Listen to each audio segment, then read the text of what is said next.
Absolutely nothing. Oh, and there she is. Hi. Come in.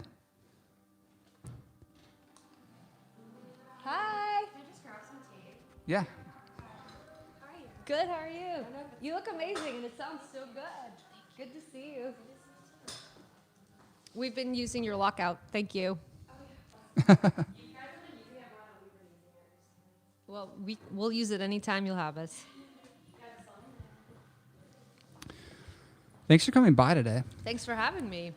I always say I know that getting around LA and going and doing things is pretty courageous. I think Saturday was a good choice because we originally were going to do it yesterday, right? I think so. Yeah, something like that. Saturday is a breeze. Yeah, This it is only compared. took- Yeah. Yeah, because this took like, when I first checked, this is such a Los Angeles conversation, but when I first checked, whatever, I almost said MapQuest. I don't know MapQuest. Waze or Maps, whatever. Waze, yeah. Maps, it said 24 minutes. And then I walked to my car and then it instantly went up 10 minutes. I was like, how'd that happen? But I'm used to it. It's fine. Weekends are hit or miss for sure. And especially coming over here on the 101, Oh yeah, the 101. it's just, Oof. it does not move. Those numbers, 101 will like forever haunt me. Yes. You know. And the 10, what is it? All the ones and the zeros. 10, the 101. Yeah. The 110, the 134. Yeah. Jeez. Terrible. Yeah, this is very a Los Angeles conversation. Yeah, but it's a real thing because you spend so much. I mean, there's times of the day where I just like will not go anywhere. Yeah. Because it's a waste of time. Yeah. So Don't blame you at all. no, That's why I always, like, thank you. I know no, it's I'd have to do like a whole pep talk. If I was going to go to someone else's place and do a podcast, I'd have to psych myself up and I kind of have to doing one anyways, but especially if I had to go, I feel like it's like you're at war every time you turn your car on and that's like, all right, you're fucking loading up the ammo. I can do it. I can get there and be okay. yeah. It's one of those things. To that the second location, but that's why I have coffee. There you go. I mean, whatever it takes, Yeah. I'll do it. How many are you like a 3 cups a day, 4 cups a day? It's so bad. So I've been like trying to balance it out where now if I have a cup of coffee, I have a glass of water thinking like, oh, well, it's going to help me drink more water, but I'm really just dehydrating myself all the time. So if it's like, if I have a show or something I need to do at night, it's kind of like I lose count, but it's usually around 4. Let's just say that feels like a good number, but it's probably 5 or 6. Dang. Yeah, but it's one of those things where like I don't notice it. Like I don't crash. I don't drink that much. So it's like if it's caffeine, I feel like there's so many worse things to be taking. Yeah, definitely. I'll do coffee. That sounds so Yeah, stupid. there's nothing but wrong with coffee. Yeah. I guess everyone's tolerances are different. You know? And I feel like the more you drink it, years and years, you can start, like I couldn't do 6 cups. There's no fucking way. Yeah. Well, you gotta. I'd have a heart attack. You gotta ease up. Yeah. You gotta get to my level. Yeah. You got a high Don't. tolerance. Actually, don't, because I go through so much coffee and like I spend a lot of money on coffee now, which is fine. But I remember about 2 years ago, I went on this kick of I'm just gonna stop doing everything I like just to see how I feel. So I stopped eating sugar, which was actually a good thing because I have a horrible sweet tooth that was like affecting my mood. Like I would like have a tantrum and then like catch myself and like be very disappointed. It was bad. So that was a good thing of this bizarre phase I went through. But then for some reason I zeroed in on coffee. And to be honest, I did for 6 months, which is like now looking back, that's a really long time to not be on caffeine. Yeah, But that is. That's impressive. I hated it and it was awful. Like I learned nothing except it was just, you're never going to do that again. Was that what you learned? Because I thought it would make me sleep. It would help my sleep, and it didn't really. I don't know why I did it. I wanted to try it. I did it, and I'm glad that I stuck to it because if I make a commitment to myself, I like to follow it through. Yeah. just to see if I can. And I think it's a good exercise anyway to just Yeah, like for sure. follow through. Yeah. It was awful. Don't do it. Yeah. Because I tried that. Yeah. Like, it wasn't, I didn't cut caffeine out. It was coffee. So everybody was like, oh, matcha tea. So I tried it. I was like, you gotta be kidding me. Yeah, it doesn't do the same thing. No, and it's just like makes your mouth taste weird and it's expensive. And Yeah. no, there is nothing like coffee. No, there isn't. No. I was just talking to someone the other day about that. I forget who, but I feel like the buzz from coffee is an entire body. Oh, yeah. It's a sensation where tea is more just like I feel it in my eyes. That's it. Yep. Like I feel like my eye, like, you know. Uh-huh. It's a different stimulation. Yeah, totally different. Yeah. Makes And, your teeth yeah. brown. Yeah, I don't know. Coffee So, thing. are you a tea guy? I like coffee and tea both Yeah. equally. I drink 1 cup of coffee every morning. Okay, and that's it. And that's your it. cutoff? And I've been trying so hard to not do coffee, but I can't. I'm down to 1 cup, That's good. and it's actually just 1 shot of espresso with a lot of water in it. Uh-huh. So I don't even. See the water. I tend to not even finish it. Yeah. So I'm trying, but Yeah. I need it, or else I'm the same as you. Luckily I'm down to 1 cup, and I'm cool with that. Mm-hmm. And I do like a tea at night. I like tea at night. I do too. My thing is ginger tea. Yeah. I'm upset. That's like my come down. Espresso I find makes me tired. Really? It doesn't. Whenever I'm in Europe, I know people love espresso, and especially you're in Europe. I wonder and what that feels is. so romantic to drink it there, but I'm always like I'm the American person just like looking for like drip coffee. A big gulp of Yeah, coffee. I always am vaguely embarrassed, but I don't care anymore because it's like that's what I like. Yeah, that. yeah. I'll have espresso, but for some reason I almost said I'll take that. I'll drink it. See, this is like I have like an addict brain about it. I'll Well, drink it's it and addictive then as fuck. it is, and Yeah. like yeah, I'll drink the espresso and then just feel exhausted. Interesting. Yeah, I think I wonder maybe what because that there's is. no water. There's like less water. Like how Yeah, you add maybe. water. I don't know. It's not my thing. Interesting. I've never heard anyone say that. I know. Usually it's the other way around. Like it's even more, Yeah. invigorating than coffee. But that's interesting. Yeah, it doesn't do the same thing. Must be tricky because how much have you been in Europe?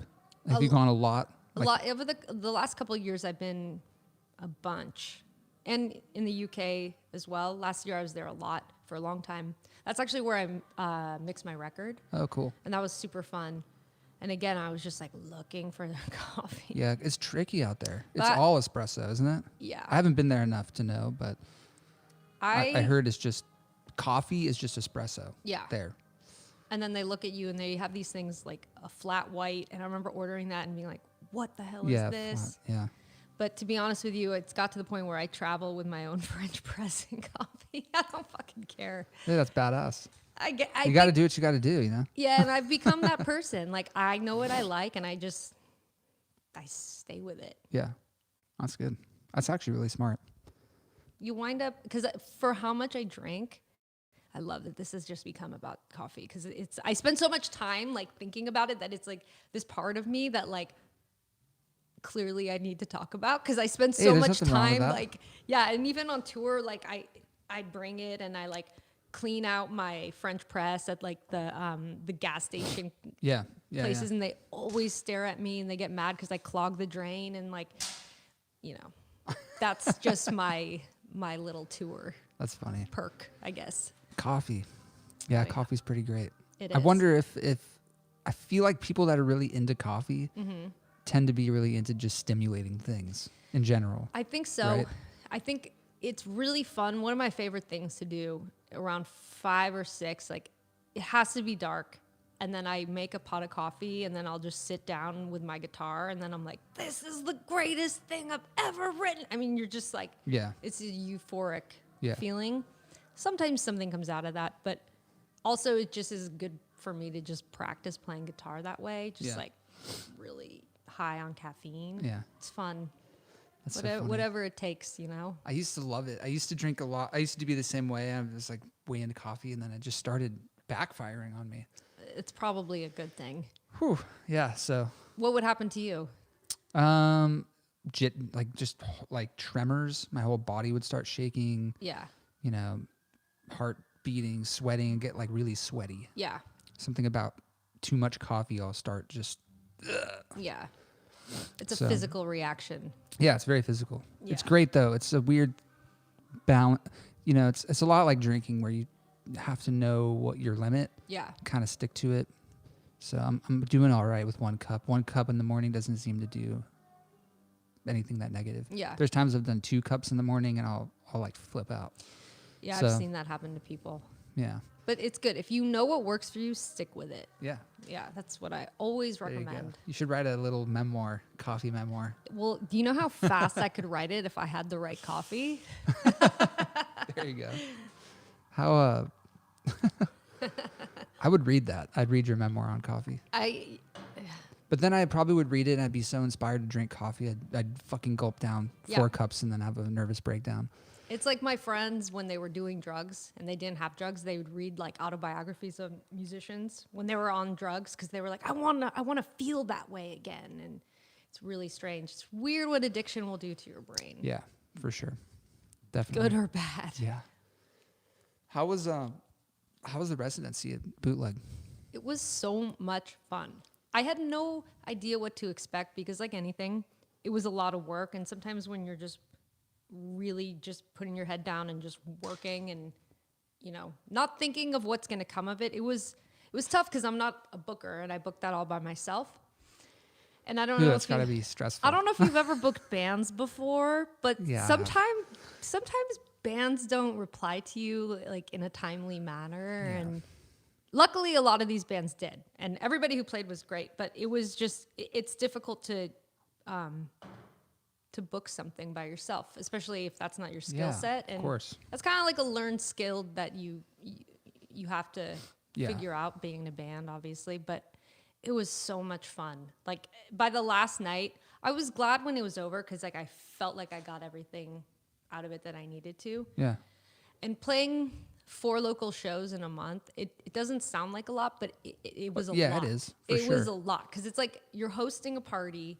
Every week. Yeah, and you're the contact for that show. Not only are you headlining the show, but the bootleg is basically like, here you go. Yeah, open slate. Have fun, band person. Mm-hmm. And that, like, for real, like, that's what it was. So it was just like, I figured it out, and it was so much fun. That's awesome. Yeah, and this year I've been gone on tour so much that as soon as I knew I was going to do this residency, I was like, man, I don't know any local bands right now. So that took a little bit of time to, like, figure out who was here. Yeah. And then also who would play for free because I didn't have a budget. That's Yeah. also That's tricky too. yeah. And I understand people want to get paid, but I didn't even get paid, you know? Yeah. Yeah. And that was really cool. It was cool to see who would just do it for the fun of it again. Yeah. And Yeah. that's what I always like because I played so many free shows in the beginning that I never even thought to ask for money. Yeah. And sometimes I'm like, wow, they're going to pay me for this? Yeah. Don't tell anybody, though. Yeah, it's a weird, I don't know what it is when a band gets to the point where,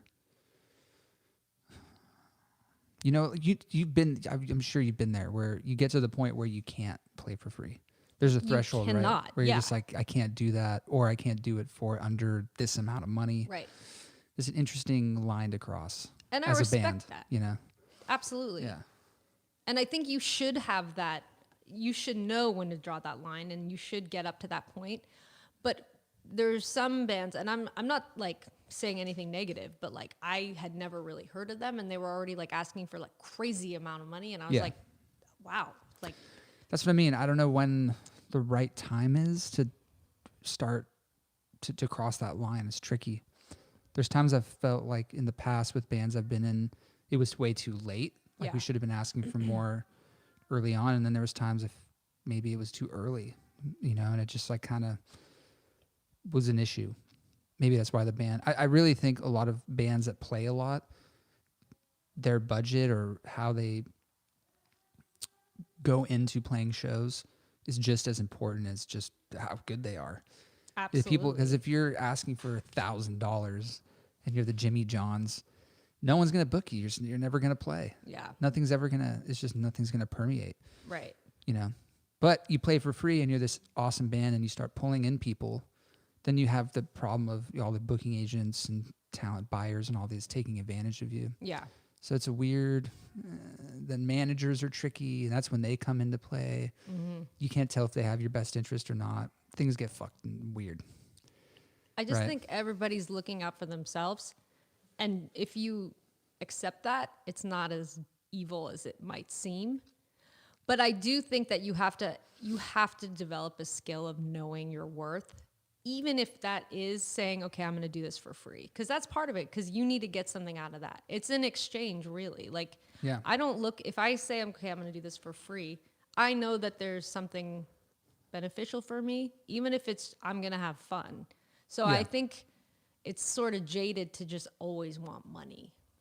I agree. And it kind Totally of agree. ruins it. Like, if I was doing this for money, I would have quit so long ago. Yeah. So that's what I mean. Like, when I'm amazed that sometimes, like, oh, to get paid, because I love doing it. Yeah. So, like, I would do it for free sometimes. Yeah. But they don't know that. Yeah. I mean, that's not being a good business person.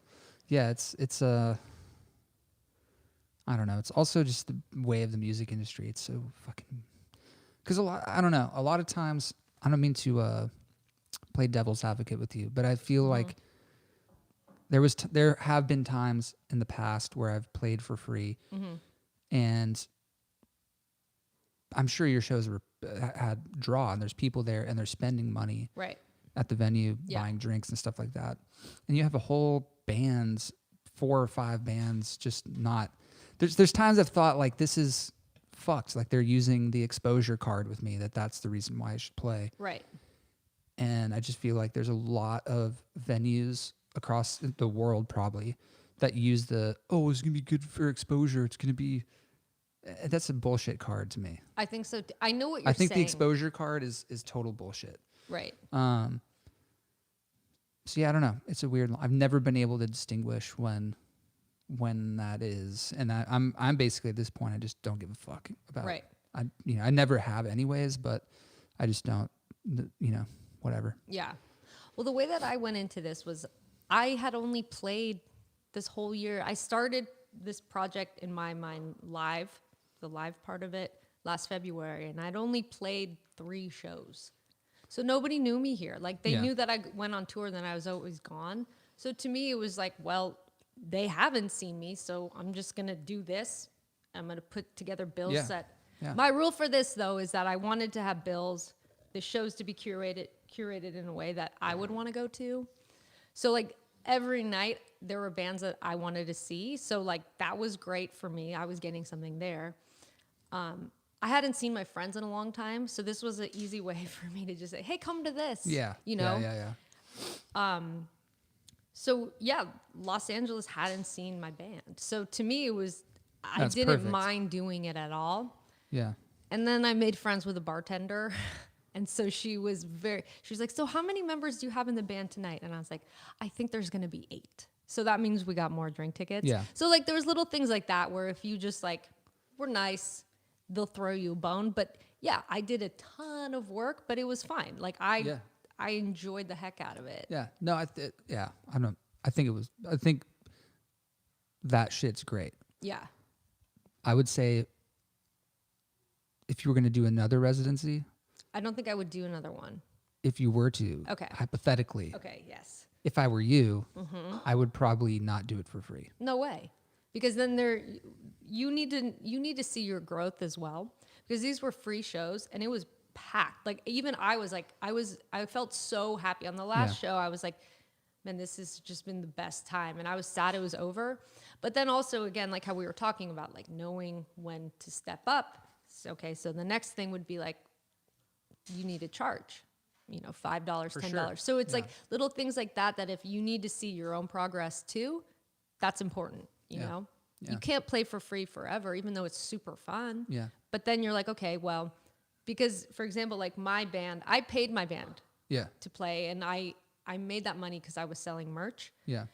And so, where was I going with this? Hold on. So, What was I saying? I just lost my thought because I was thinking about selling merch, Selling merch, paying your band. paying your band. Yeah. So, I mean, ultimately, it is a business. I know that's not fun, but you need to start charging. So that to me was like, okay, I'm promoting everything. Yeah. What's the next step? Charge Yeah. for the show. That's badass. You know, and it just takes a little bit of time, and growth comes from that. You know. Yeah, definitely. Yeah. I was having this kind of interesting conversation with somebody about risk and art. I know so much. So it's kind of like what came first, the chicken or the egg type of conversation, Yeah. where what's riskier, creating artwork or getting behind artwork? What do you mean getting behind somebody Okay, so else's artwork? say Lollipop Records, for instance. Yeah. We put money and time and risk into different bands, right? Right. That's a risk for sure. But then there's also a risk just at being an artist and creating art, because you don't know what it's going to turn into. You don't know if Right. it's going to be worth anything. You don't know if it's just like a complete surrender of your time. My position in the argument was creating the art is the riskiest thing in all of art. Creating anything, a movie, a painting, whatever. Right.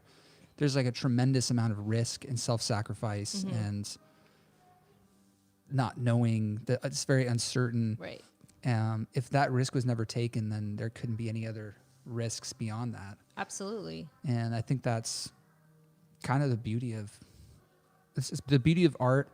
And it's also that it's hard to put a price on anything that's how do you put a price on a band playing a set or a price on a piece of art? I mean, it's priceless. So Right. it's a weird, Yeah. it's weird. I don't know how to. I think both things create risk. And that really just comes out of somebody's impulse to create something. So even a business person, to me, often the most creative business people are the most successful business people are super creative. You just don't think of them that way. So to me, it all comes down to what impulse you have to put something out in the world. So somebody starting a business to me is almost as creative as an artist saying like, I need to write this song. It's like, well, what do you need to put in the world? Like, what's so urgent and you can't live without doing? And I think they're both risky. I think sometimes it depends on what you put how much you value your risk. So it's like, or how would you say it? It's like if you're the business person and you're going to put up the money and you're scared of losing that, that's a risk. But then if you're an artist and you're scared of, revealing something about yourself to the world, that's a risk. It's just like, which one's worse to you? Yeah. To the artist, it's usually you risk all your money and Your life. Yeah. So That's mean, what I'm saying. It's yeah. it's like the epitome of risking it all. Because Absolutely. you don't know. It's just like unpaved. Yeah, it's definitely more risky if you want to you have to be pretty all in. That's what I've seen. It's like the Yeah. artists that I've seen just completely surrender to what they do. I mean, completely surrender. Yeah. The ones that have taken the biggest risk, I've seen have the biggest reward. Of course. And I can even say that for myself. When I said fuck it, that's when everything turned around for me. Yeah. It's because when it comes from the most genuine place in you, that's when people, they see that and they connect to that, because it's the moment you become fearless, people pay attention Yeah. and it gets easier. And I think even, I'm not a business owner. I'm a musician who manages people. And I guess you could say that is a business, and it is, but I didn't know that was a role that I needed to figure out how to do. Yeah. But yeah, I think being an artist is way riskier because you just don't know what's going to happen. I think that's a humongous fear that a lot of people have, even people that even just think about maybe doing something, Right. or making a song or an album or making something. Yeah. Even just the thought of that is risky. Of course. You know what I mean? And so But I I don't think know. that part of It's, my brain is broken. Yeah, Because like same. yeah, and like it's just you keep doing it, even if sometimes you don't like the result, but like you do it, and I Yeah, think you're that's like, next time. yeah, and I think that that's because your need to express yourself is so important that the result ultimately doesn't matter to you. True. And I think that, I don't know want to say creatives. That's such a shitty word, but Yeah, it's fine. creatives tend to thrive under resistance. That's what I've realized. I mean, I'm speaking for the close tight niche community that I'm involved in, and just Yeah. myself as a songwriter. When things are like pushing against me Oh, in yeah. life, I tend to do better work. Whereas when life isn't like tugging against You me. mean or when you're pulling, happy? Not necessarily, because I think there's even more resistance when being happy. Right. I think there's even more, at least for me, there's more of a fear that this isn't going to last very long. Well, it won't. And there's a sadness. Like I don't know. I'm also fucked up in the head, so it's hard for me to I think if be we're happy, in this but building together, we have come for the right reasons. Yeah, of course. I think that that's a mutual feeling. I think everybody. yeah. So it's interesting because it's one of those things where it's a giant fucking risk jumping into this pool of, not knowing where you're going to go or how deep you're going to end up. Right. But you know also what? being inspired by that Totally. and creating better art because of that. It's such a strange ecosystem, Yeah. but that's what it is, in my opinion. And you're the one making the choice. Yeah, And so few people ever do that. And that's because why, of the risk. Yeah, Of course, because yeah, exactly. They're too afraid of the risk, but to be in charge of yourself and what you're doing is the greatest thing you could do for yourself. it is. Yeah. It is. It's like the first step is just jumping in the pool. Mm-hmm. There's no like.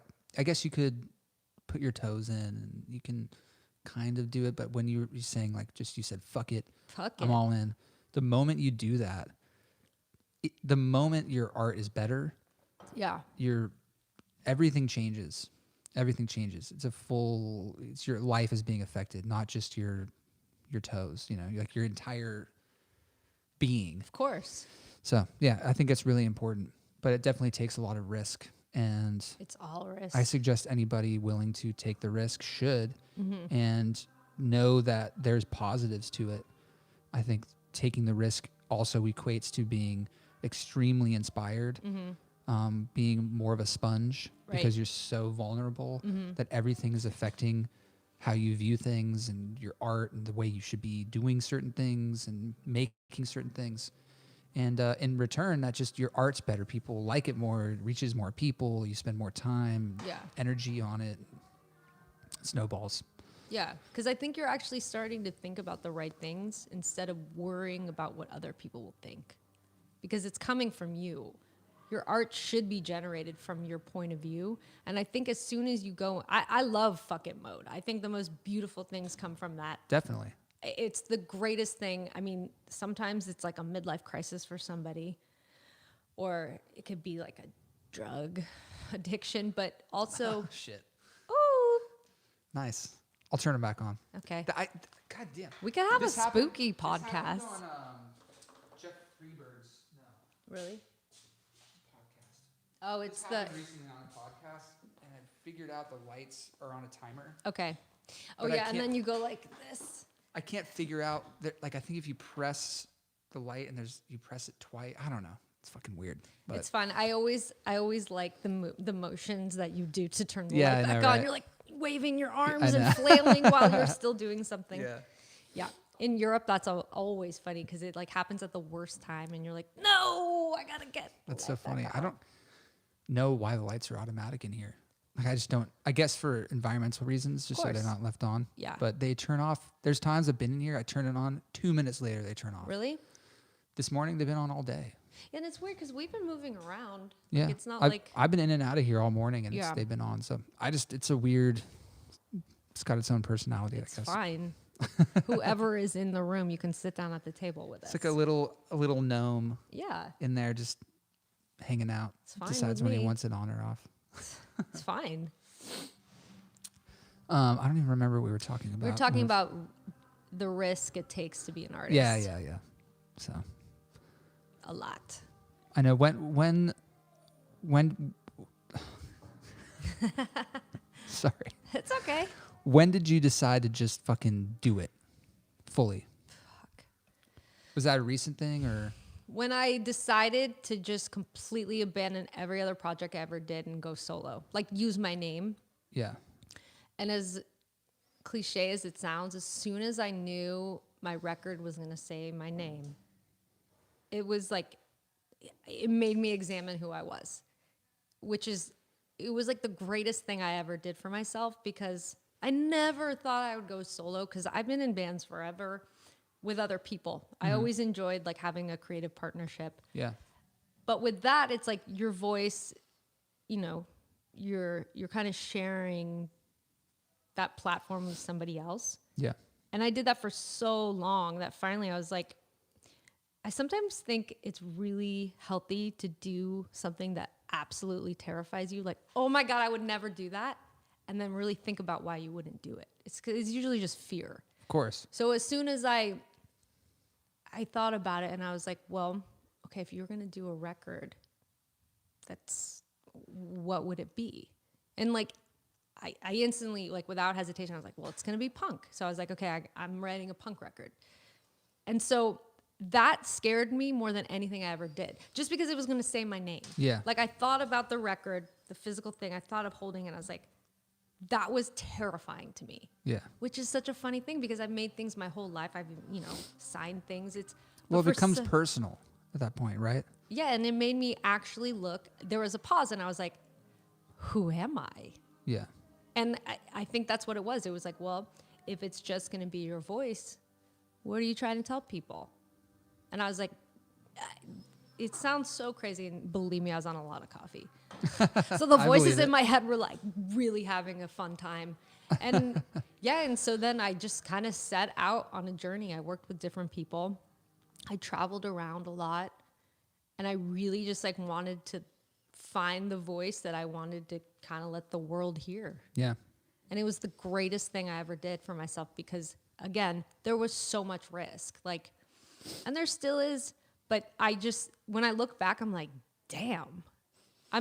That's why, like, my record's done. You've heard my record. It's not even out yet. I have 2 songs out, but one of them's not even on the record. And I can honestly say, like, it's so personal to me, and I feel so satisfied by it that, like, I don't even care if it comes out because I'm so proud of it. Yeah.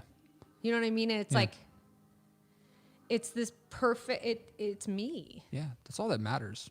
It in the end. is. That's all that matters in the end. And that's why, like, having somebody else's judgment or opinion on it, it's like, that's great for them. I know how I feel about it. Yeah. And so once I put it out, it will feel great because, like anything, like it's always nice to share something. Mm-hmm. But there was just the fear that I felt with deciding to just go solo.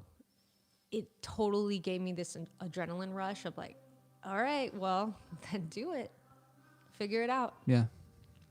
That's fucking rad. It's been the best thing I ever Yeah. did. Think about it. All the stuff you've done since then would have never happened. No. I'm sure you've met people and, been places you never would have maybe been. Never. None of that would have happened if you didn't just pull the trigger.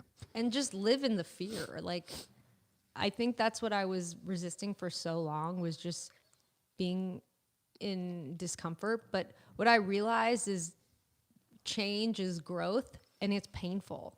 Yeah. It's painful, but then you look back, and it's when you kind of find your, like, the most strength within yourself, and you feel the most pride looking back, like, wow, I did that.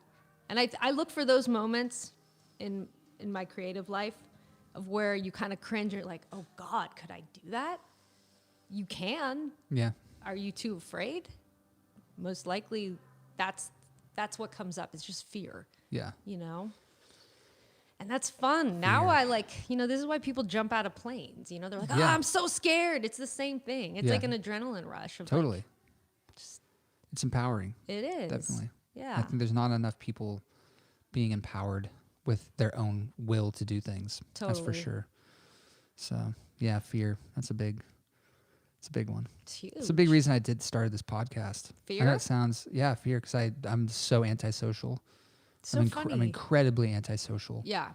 And it's actually my therapist. It's like, you should probably talk to more people. Really? I was like, what do you mean? She's like, well, you don't really talk to people. Like, you just kind of, I don't really socialize. I find She was you like, so you- engaging, though. She was like, you talk, you can talk. Why don't you like interview your friends? I was like, huh, okay. I don't know. There's this thing called exposure therapy. It's a legit type of therapy. What is that? For people with panic disorder. It's so people with panic attacks, and this also is with OCD, which sucks. I have both, Yeah. unfortunately. But Oh, God, what a terrible combination those are. whatever. OCD with, It's not, and when people think OCD, it's not always compulsive. of course. I don't have a compulsive type of OCD. Yeah. But anywho, there's an actual therapy called exposure therapy, where it's therapy, but it's not talk therapy. You write down the things that give you anxiety and fear, and you do them very slowly with a therapist. You introduce yourself to the things that you fear. Right. And that's really the only treatment for panic disorder. There's no other treatment. There's medication, but Yeah. that's treating symptoms. There's that's how you cure literal bodily fear, is exposing yourself to the things you're scared of, whether that's germs or flying, or for me, it was driving. I couldn't drive for a long time. And I had to like slowly, I would just go in the car and turn the engine on and sit in it and breathe. And then I'd step out. And I'd do that for a few days. Sounds really weird. It's not weird because But, I used to have this. I used to have, and this was stress from a breakup where I would drive on a highway.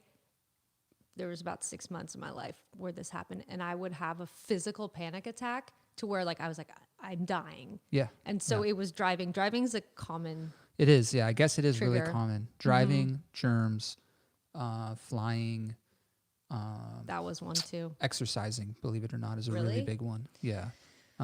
Exercising. There's a few big ones. Driving is one of the big ones. And for me, I just couldn't do it. Yeah.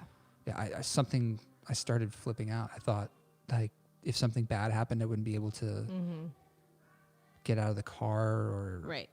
I kept thinking I'm driving like I'm a flying bullet. Yeah. Like anyone could kill me and I could kill anyone at any moment.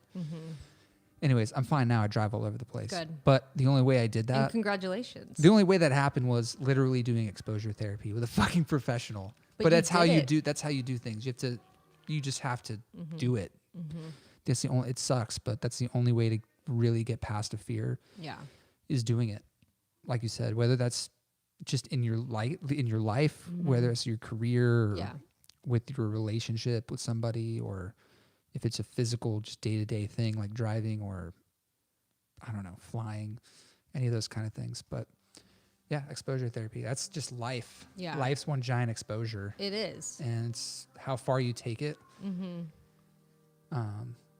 I think a lot of people, you're saying, like someone that goes skydiving, I feel like if you can skydive and survive and pick yourself up off the ground when you land, the kind of empowerment you must have is like, I can just do anything. Absolutely. The fear that just melts fear away. Yeah. And it's probably the same creatively, you going solo and doing all these things for yourself. I can't speak for you, but I can imagine you being like, wow, I should have done this sooner. What was holding me back from all this? If I can do this, I can do all these other things now. Right. Like it like opens all these different doors basically. But I think it was Yeah. a timing. I don't think I could have done this 2 years ago. And I think, it was just the fear was holding me back. And 2 years ago, it's funny that you brought that up. I was having these crazy panic attacks. And I started going to a therapist, and we did the same thing. It was just like, we'll just, yeah. Go back, Slowly yeah. inch into the and it was just really stress. And when I think about it, I'm glad it happened too, because there was just something so wrong in my life that was like a warning to me. Like, examine what's going on. Like, why are you so unhappy? Why are you so depressed? And like, I was just in the worst depression, and that's why the panic attacks started. And then, Yeah. you know, I had like insomnia once for a week where I actually did not sleep for like 7 nights in a row. That'll mess you up. And I just remember waking up, not even waking up. It was, the sun was coming up and I was just like crying and I was like, what is wrong with me? I felt just broken. And then Yeah. it just made me look at everything, you know, my life, what I wanted, what I wasn't doing. And I wasn't challenging myself anymore. And I got super depressed. And then that's when everything turned around, because that was my emotional rock bottom. I was done. And then, yeah, the panic. It's what's so hard about a panic attack is that you cannot believe that it's your brain doing this to yourself. Yeah, it's the last thing you want to think is you think I'm having a heart attack, Right. or I'm having an asthma. Maybe I have asthma I never knew, or I got the last thing you want to think is it's anxiety. And 'Cause that it's you're the doing fact it. that it's so powerful. Yeah. It's really I can't even describe a panic attack unless someone's had one. It's its own. It's a psychedelic experience. It's It the only way truly is. I can explain it to somebody. Yeah. It's an out of body experience for sure, and it's really hard to imagine that it's just yourself. It's you attacking yourself. Because it basically. is. Yeah. And it got so bad to like, I just started having this like, I just started saying to myself, like, this was what actually comforted me. And this is like my sense of humor. When I would get into this like panic, I'd just say, well, okay, what's the worst that could happen? You could die. And that became like my joke that actually like kind of made me feel better. Yeah, Like, yeah. what are you so afraid of? You're afraid of dying. Okay, so that's the worst thing. Okay. What's the worst that you could Yeah. happen is you could die. That's so dark, but that's actually what kind of Yeah, helped me. it's a coping mechanism. Yeah, For sure. and then that made me kind of laugh, and then that was like what started the healing process, I guess. But For it was sure. more just like the examination of why I was so depressed. Yeah. Yeah. Depression, I feel like, is a huge umbrella term. How do I describe it? I feel like depression as a term Yeah. is a blanket statement Yeah. in the sense that there's different people react differently to being depressed. Or even being called depressed. Yeah, either or even just feeling it, even if it's just momentary Right. depression. So it's tricky. That the terminology stuff with all that's really tricky because a lot of people will just feel really anxious, and that's just in turn they're really depressed. Right. They don't know how to deal with it. Yeah. A lot of people will be depressed and it affects their mood negatively. Like they're sad, they have no energy, they Right. cry, they're overwhelmed with sadness. Some people obsess and like ruminate on things because it alleviates having to think about how empty they feel. Of course. So it's interesting. People kind of react differently to it, and I think a lot of it is more genetic than people make it out to be. I know it is Yeah. because Yeah. I've seen patterns in my parents. For But sure, it's really genetic. Yeah. People don't. I never knew that until I was hit with all this and Right. had to kind of deal with this on my own and kind Mm-hmm. of figure out how to become functioning again. Right.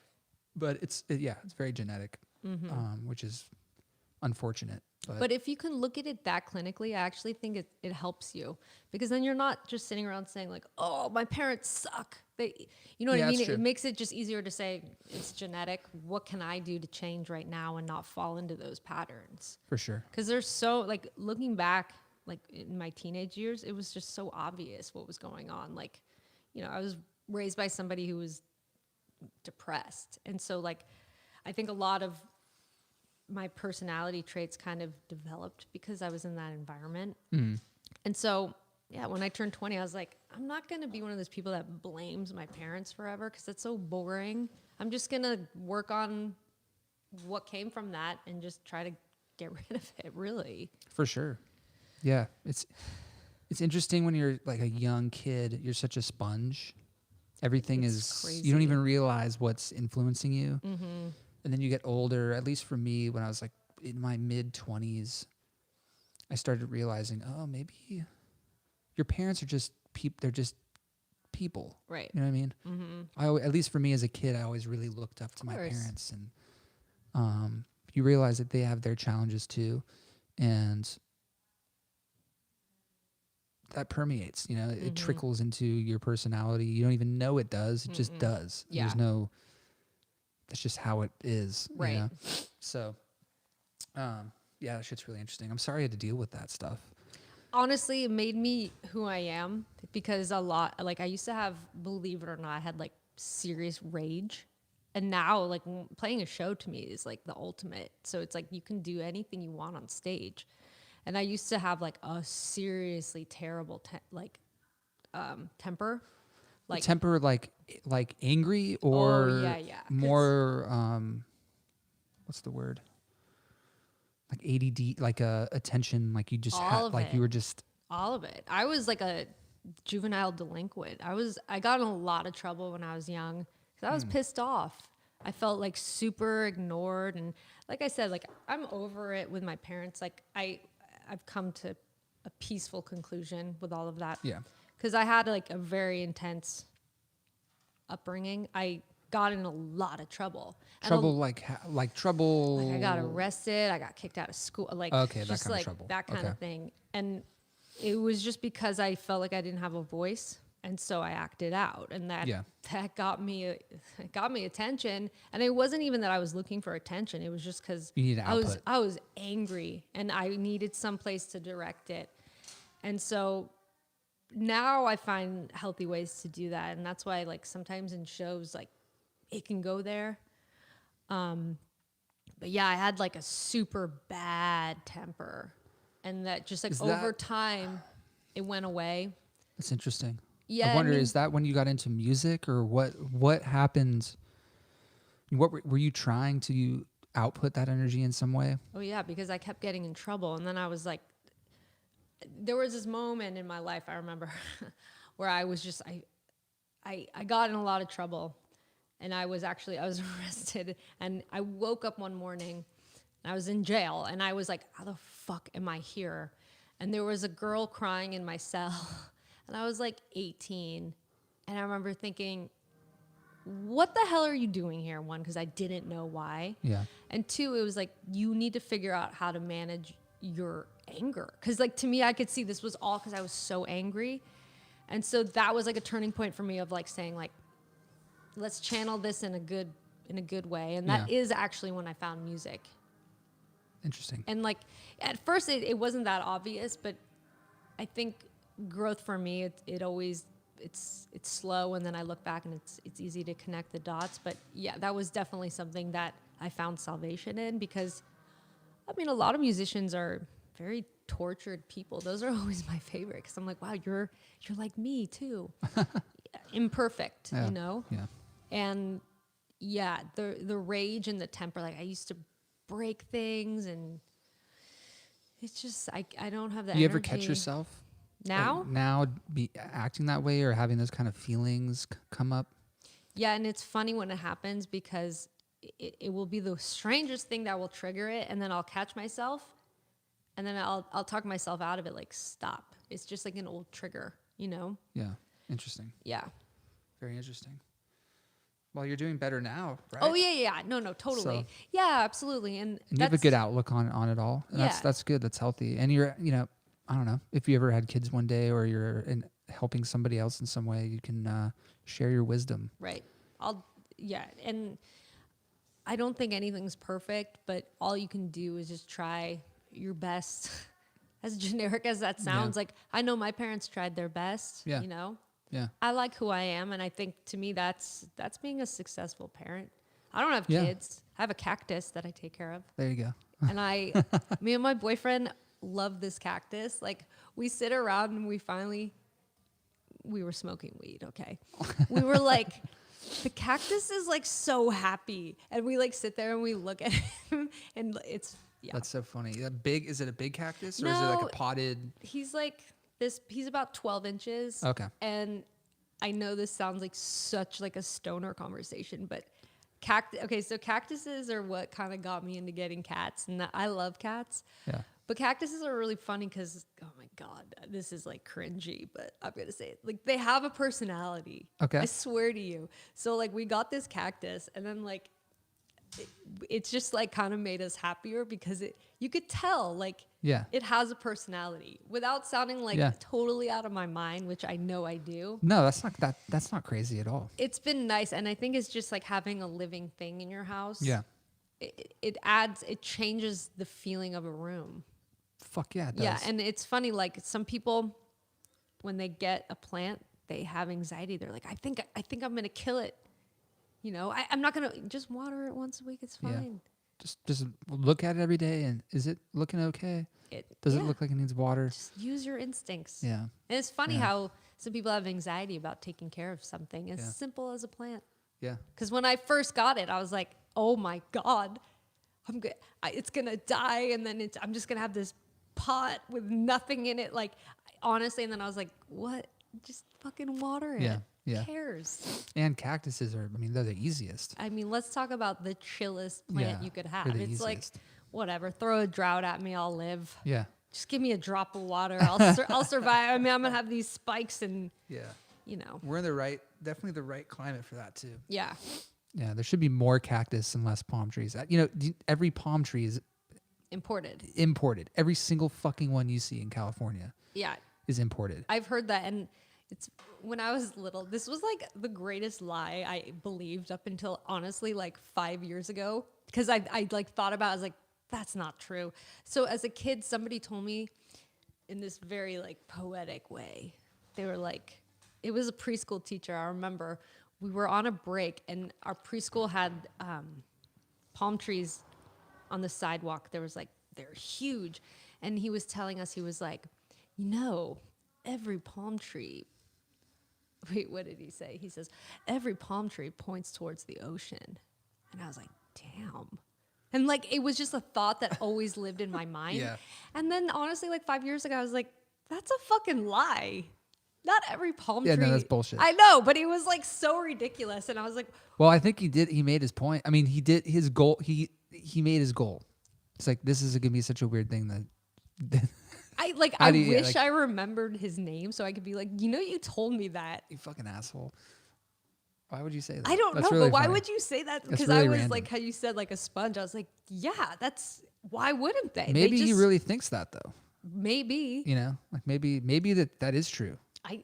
Have you looked at? You got to Google search that shit. Well, that would be like every cactus points towards the desert. Yeah, right. That seems like it's not true. No, but- it sounds like a lyric from like a Eagles song. Yeah. Exactly. Both the cactus and the palm tree. Oh man, did you grew up here? Yeah. Yeah, I grew up in Santa Monica, Cool. which was so different. Like now I go over there and it's like, Oh yeah, it's totally different. it's crazy. It used to be like a sleepy town. Nobody believes me, but it really was. Like, it was so quiet. It was like suburbia. Now it's like everything's so. I mean, it was always a bougie. nice, yeah, but like now it's like super bougie. Yeah. and it's like hard to park. And I'm like, what is going on here? Yeah. I feel like that's what happened to all the coastal towns. I mean, all of Southern California in general, Yeah, but the coastal areas have just bouged out. it's some straight You know. Bougeville Yeah. over there. You It's go like, over holy there. shit. Yeah, Yeah. And- It happened to my town I grew up in too. So Dana it's- Point. Yeah. Really, Yeah, it's insane now. really. Yeah, you wouldn't think, because it's really kind of out there Mm-hmm. compared to where LA is, but it's Bougeville. Yeah. Yeah, it's insane. The only time I think I went to Dana Point was in like 5th grade. We did this. I think it was is San Juan Capistrano close Yeah. to? Okay. Mhm. That's right there. We did this field trip where we slept a night on a boat. Yeah. Do you know that? I did the same thing when I Okay. was a kid. What the fuck is that boat called?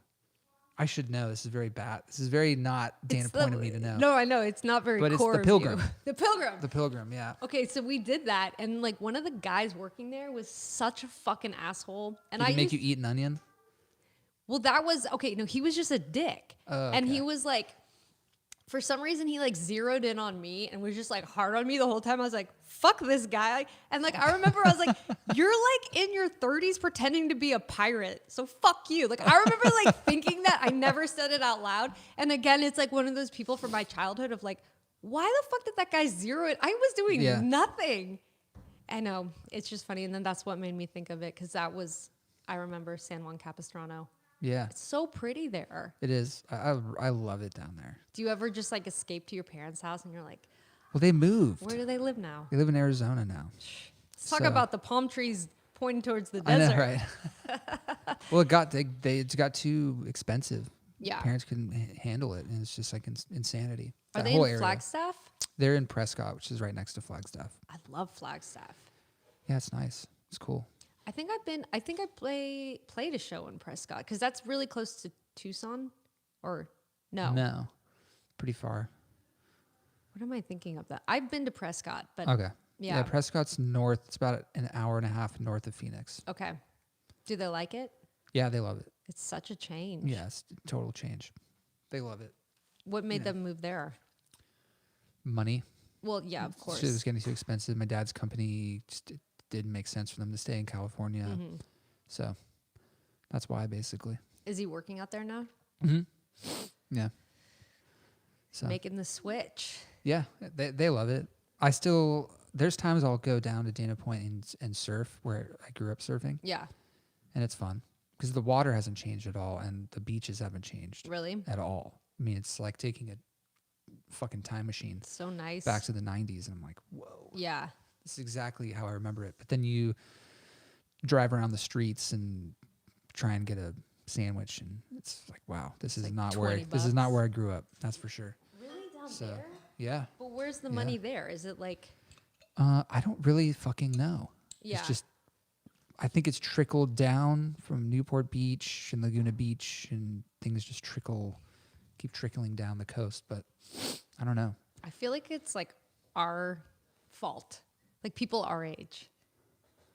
Probably, they're maybe. like coming in with money and they're like, we're gonna redo this and it's gonna be this. Yeah, probably. Yeah, you have a good point. I don't know. I get LA because it's so saturated with businesses and entertainment and fashion, and I get that. But Dana Point, I don't.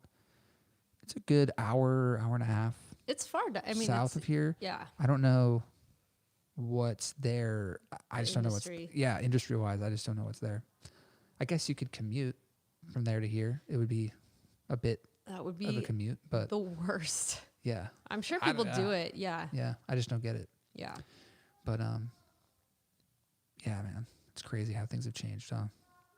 For better or worse, really. Yeah, it's crazy. Even just in this area in East LA. Yeah. How long have you been on this? This part of town? Yeah, About, that's a good question. Like since I was, like maybe 15 years. yeah so you've seen a lot. Oh my change. God. Yeah. Crazy, and, huh? And it's crazy how it's just getting pushed out and pushed out. It's like, I mean, Yeah, everybody's like, you're not going to be in LA County anymore. You know Yeah, what I I mean? know. Everybody's just I know. moving out. Yeah. And what's interesting now though is I'm sure you've experienced this too, because you grew up sort of close to Los Angeles. yeah. But I- forever, yeah. like, whenever I'd go traveling somewhere, everybody would be like, "Oh, what's LA like?" You know, like have like this very negative view on it. And now, whenever I go somewhere, everybody's like, "So what's LA like? I hear it's amazing." And like, you knew something was up when all of your friends from New York moved here. Yeah. You know, because they were Yeah. like so diehard of like, "Fuck LA!" Like.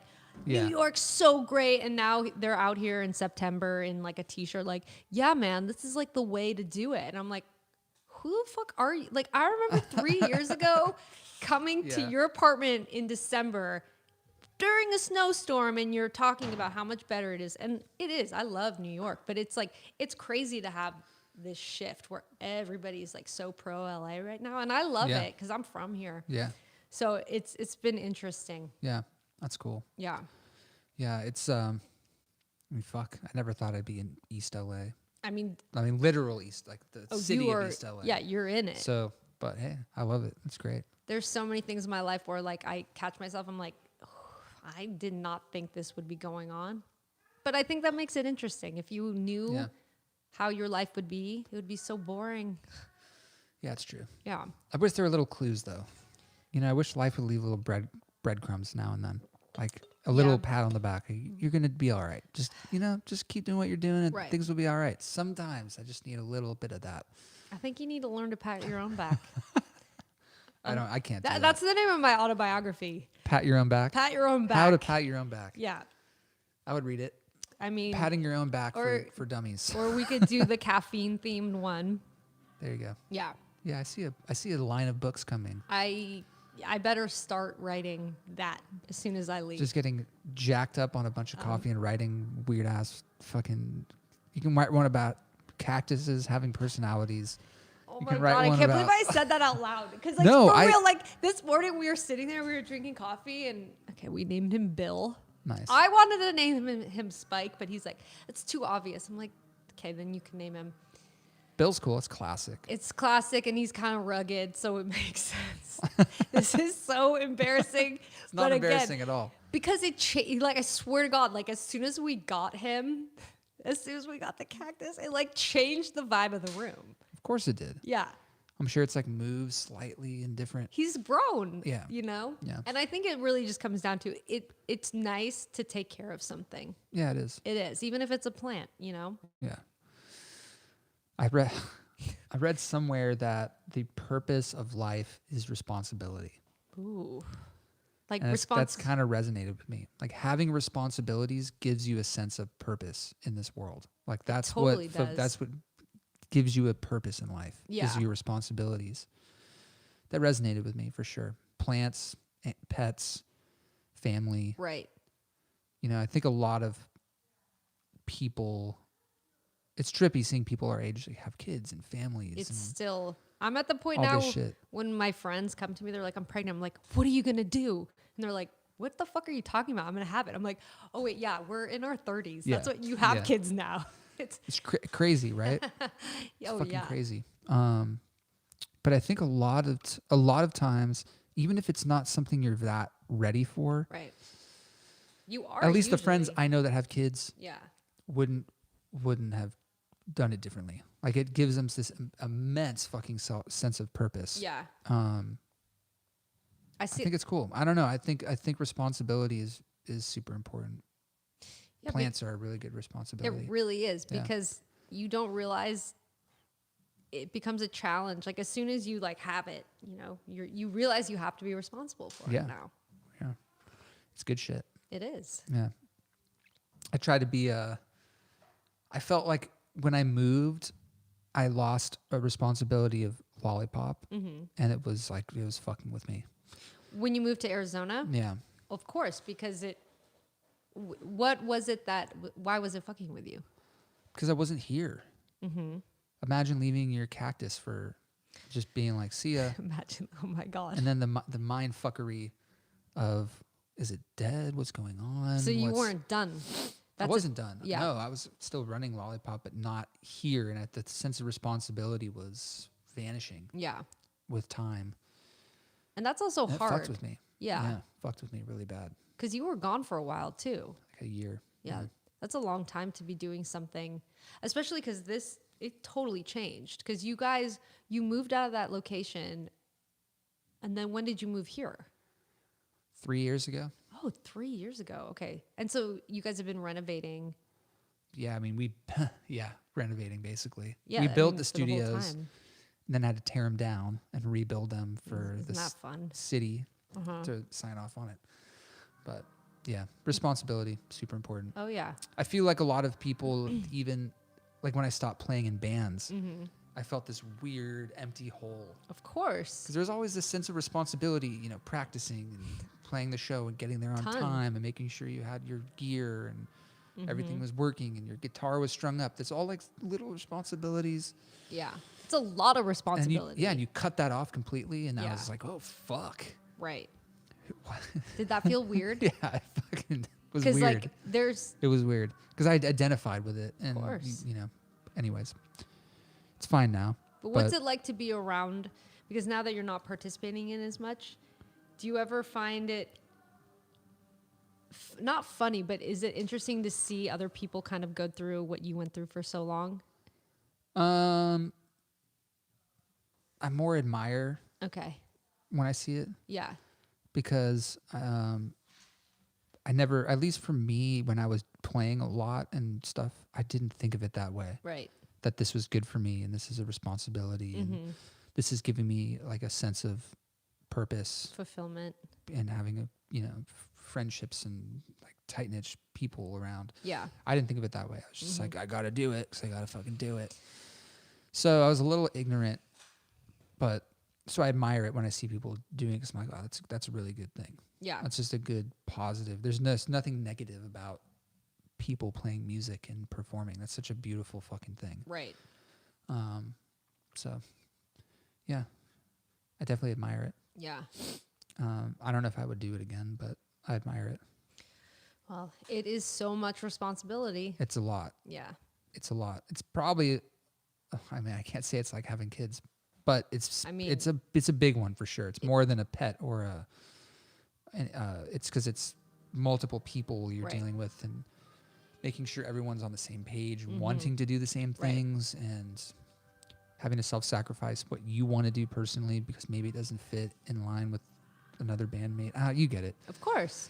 Yeah, it's tricky. It's like being in a relationship with 5 people, Yeah, really. exactly. And because it's not as simple as like, okay, well, they're just going to play this show. It's like, okay, as soon as you start touring, it's like, is this person's life literally set up to just go with you? Yeah. So it's like you get committed to people and you become loyal because of those things. And it's very complicated, like band dynamics. It's really interesting. Yeah, and it is. I've learned so much by doing this, just about how to manage people, because that's something that I didn't think I would have to do. But you have to learn how to do that well. Otherwise, nobody's going to play with you. Yep. You know? And that's sometimes the hardest part, which is just, I think it is the hardest part. I think so. I'm going to agree with you because it's emotional, and it has, like, being in a band, especially that tours all the time, like, it involves every aspect of your life. You have to be basically free to just go. Yeah. And to a lot of people, that's impossible. Yeah. Especially if you have a relationship, you're scared of being poor. Yeah. You know, and I understand that's a real fear. Yeah. You know, you have a job that won't let you go. Like, sometimes when we're on tour, I'm like, this is fucking crazy that I have these people like with me and that they said yes. Because it's such a commitment and it's a sacrifice, you know? Yeah. On Huge so sacrifice. many levels. Like, not like, you know, they're leaving their relationships, they're leaving their work. And like, I still feel so much gratitude. Like, every time I play a show, it sounds so corny, but music is the craziest thing to me. Like, I can't believe it exists, you know? Yeah.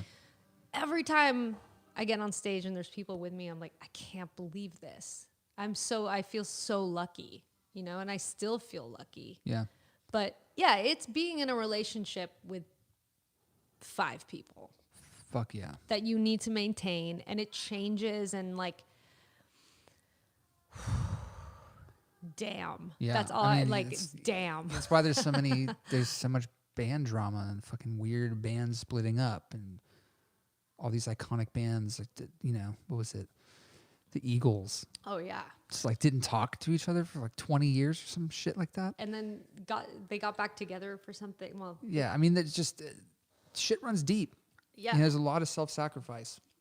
More than, it's not the self-sacrifice you think of off the top of your head. It's like deep Yeah. in your physical being, your spirituality, your fucking literal, what you're putting in your body and what you're, you know, sleeping. And it's a whole thing. It's, you're giving up your entire universe Absolutely. to whatever your project you're doing. So To kind of create one together. yeah. And so, yeah, it's so many people ask me, they're like, well, what's it like to be on tour? And I say, well, I mean, unless you've done it, it's hard work, really, because everybody always thinks it's like this party, but like, I mean, it's so much work. Yeah. You know, like, even when you're not on stage, that's when you're really working. Like, Yeah. playing is the reward. getting For there, sure. dealing with everybody, and like it's just so much. I mean, It's I a love lot. it. I've like learned to just like how to deal with it, Yeah. and then I always know I can get better. But yeah, that's something that you need to figure out how to do, which is manage people. Yep. That's a good one. Yeah, That's definitely a make or break for sure. for I would say all bands. Management is like a huge thing. Yeah, I feel like those bands that have been around forever, like the Stones, and they're probably just so fucking dialed in with each other. You Yeah. just got to be just, they can just speak paragraphs just with their eyes. Right. I Crazy just shit. think if you know, I forget who it was, but I read this interview with Keith Richards, and a musician asked him like, how come you guys have stayed together for so long? And it was like the best advice ever. He's like, just don't fucking quit. And it's so obvious, but I think it's like that blind loyalty. If That's you what's know, yeah, and exactly, and like that's how I am. Like I never quit. I'm still playing music, and that's why, yeah, I just don't fucking quit. Yeah. And it's that I think with that means, okay, there's gonna be good and bad, but just don't quit. Yeah. It's like such obvious advice that sometimes That's it's the just, best advice. Though. yeah, just don't quit. That's the best advice. Yeah. Yeah. I mean, I agree with that.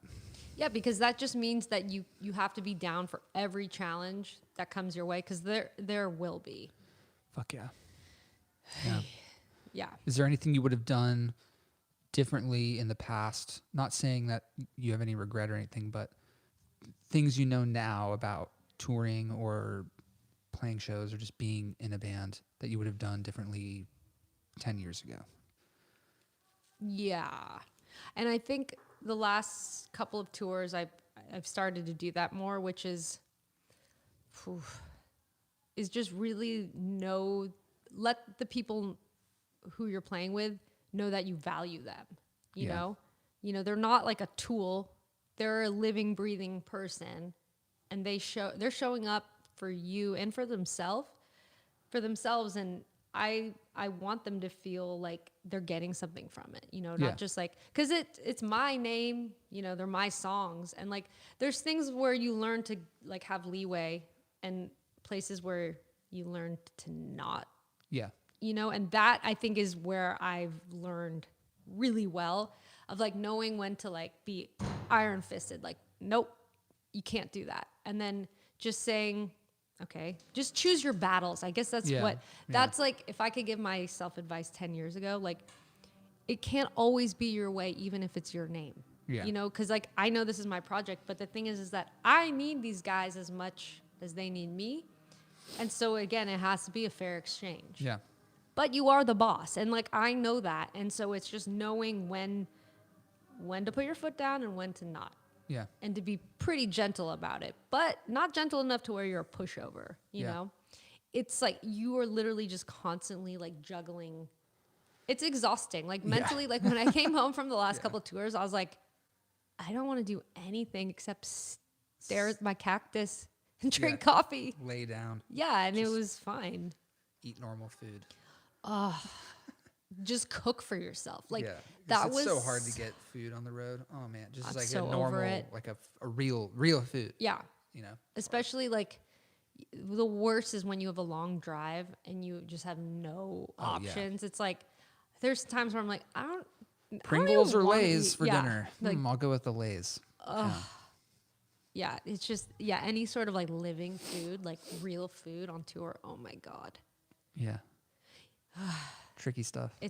But that's like when you like finally get home, like it was so luxurious to cook myself dinner being back from tour and like putting my stuff away. I mean, I love being on tour. Like it's my favorite thing, but it is nice when you get home and you're like, oh, I can cook for myself again. Yeah.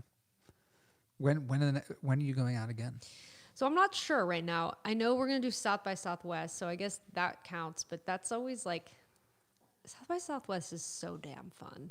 It is fun. It's so It's fun. insane. It's insanity. Like, it's like spring break for musicians. It's like, Basically, yeah. Gosh darn. Yeah, it's intense. So we're going to do that. Yeah. Every year it gets more and more intense too. Yeah. So. Did you go last year? No.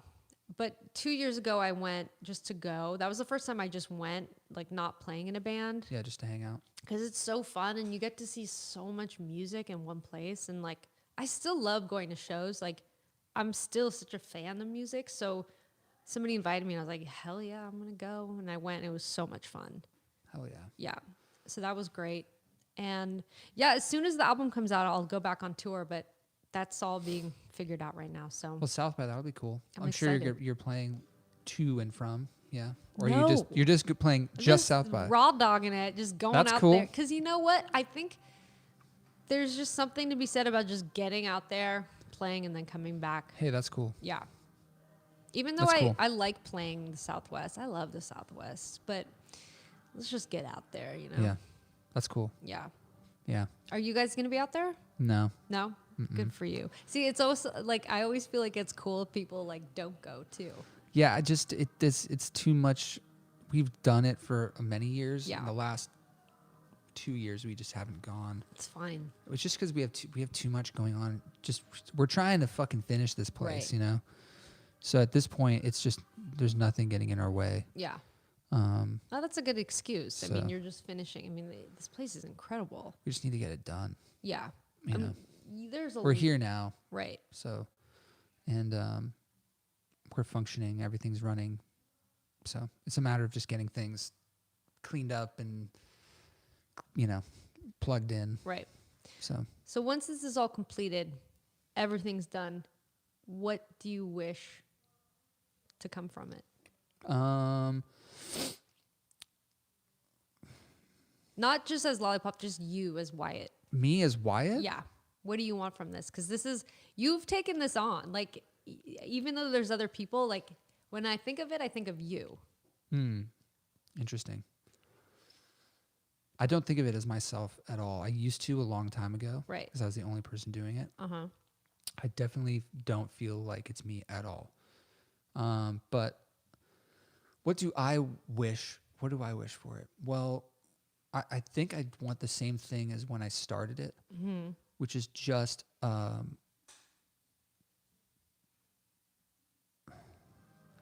it started because I felt like no one gave a shit about bands that weren't necessarily super popular, Right. but that were great, that I felt like should be. Right. Like, why isn't this band? You know, when you get really stoked on a band that no one's ever course. heard of, and you're All like, what the fuck? time. How is this possible? Yeah.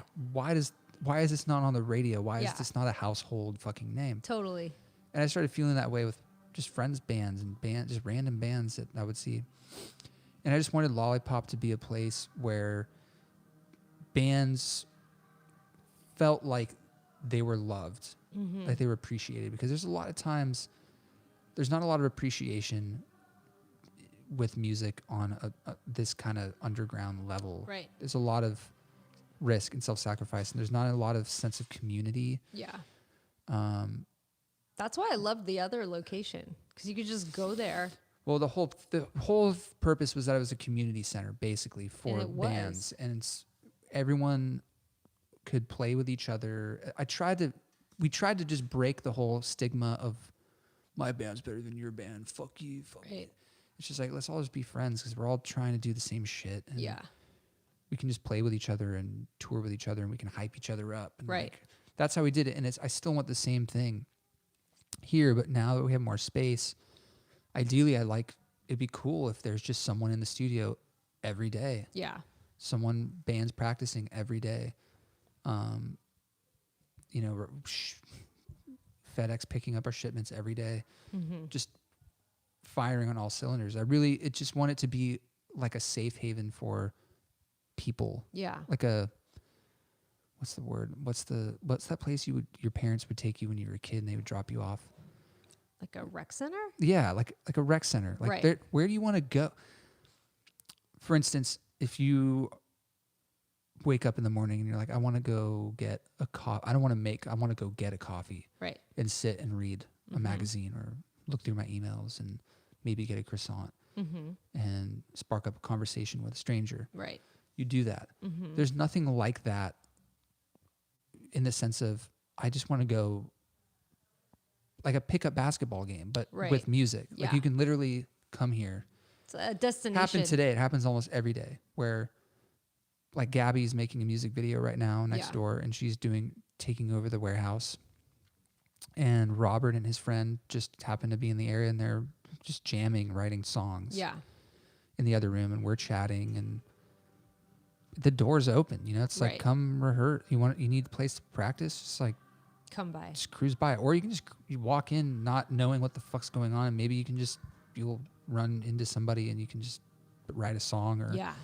if you want to record. It's like every avenue Mm-hmm.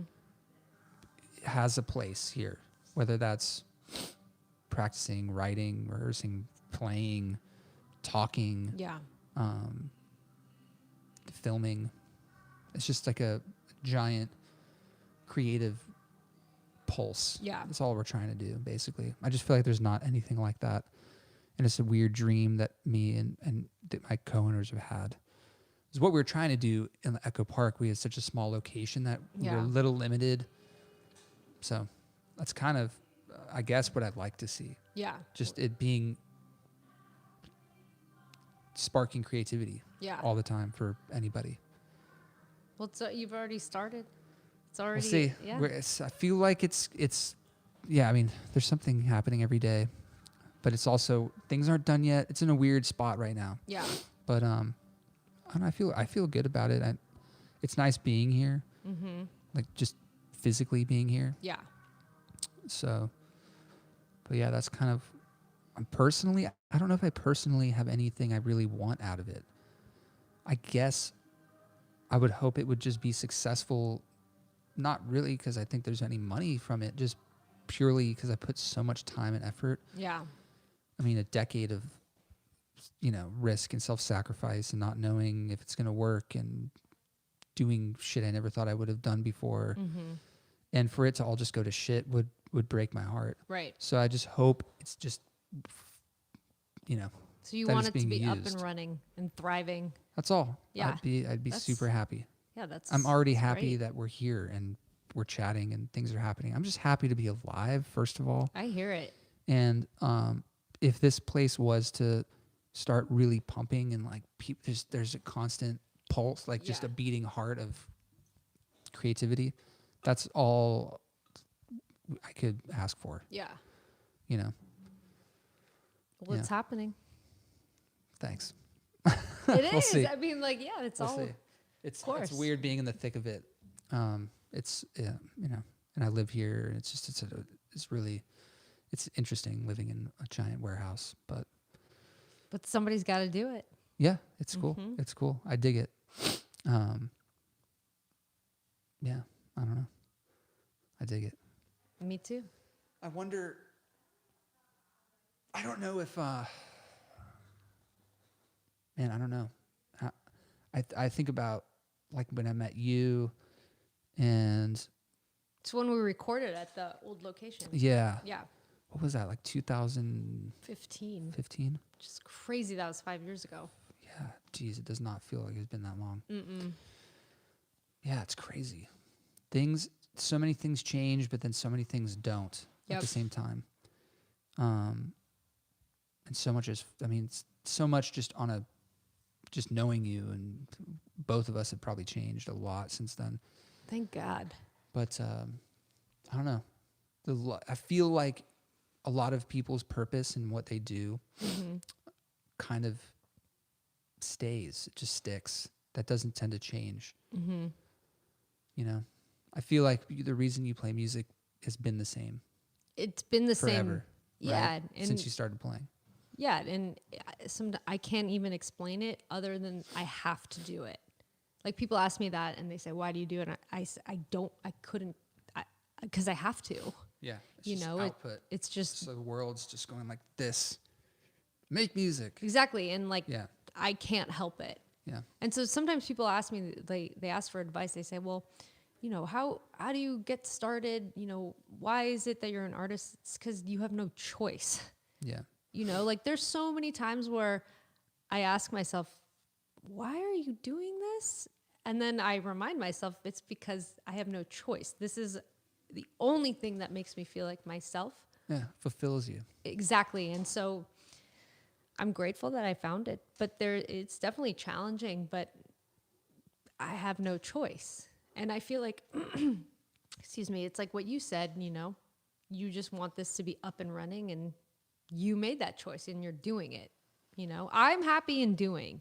If I'm doing it, that's when I'm good. Yeah. I don't think about the result, you know, and of course that's like a great byproduct of your work, but I like doing the work. That's when I'm the happiest, you know, Yeah. just like balls deep doing it, whether it's Yeah. on tour, whether it's writing, if it's counting merch, the act of keeping Working this on it. alive that's my fulfillment. That's my joy. So Of course. Fuck yeah. yeah. So it's like when you say, that's why I asked you that, you know, what do you want from this? And you basically said that is that you want it to be functioning and running, which, yeah, it's not about the result. And Yeah. for me, if I was worried about that again, I would have quit so long ago. Yeah. You know, Yeah. and I'm glad I haven't. Yeah. It's tricky. Yeah.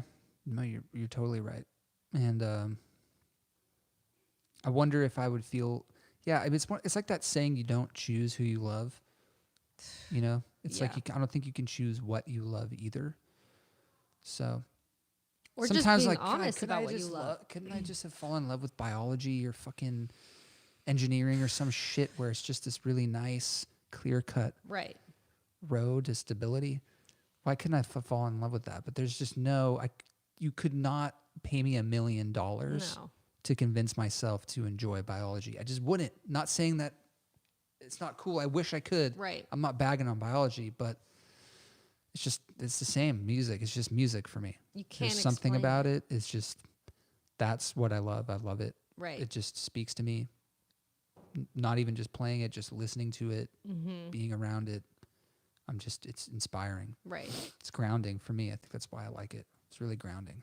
It fulfills you. So I'm with you in Yeah. the same way. I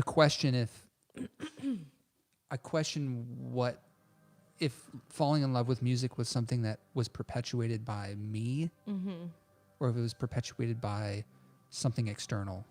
You know what I think mean? Maybe both. It could be a reaction to something external. I know that was for me.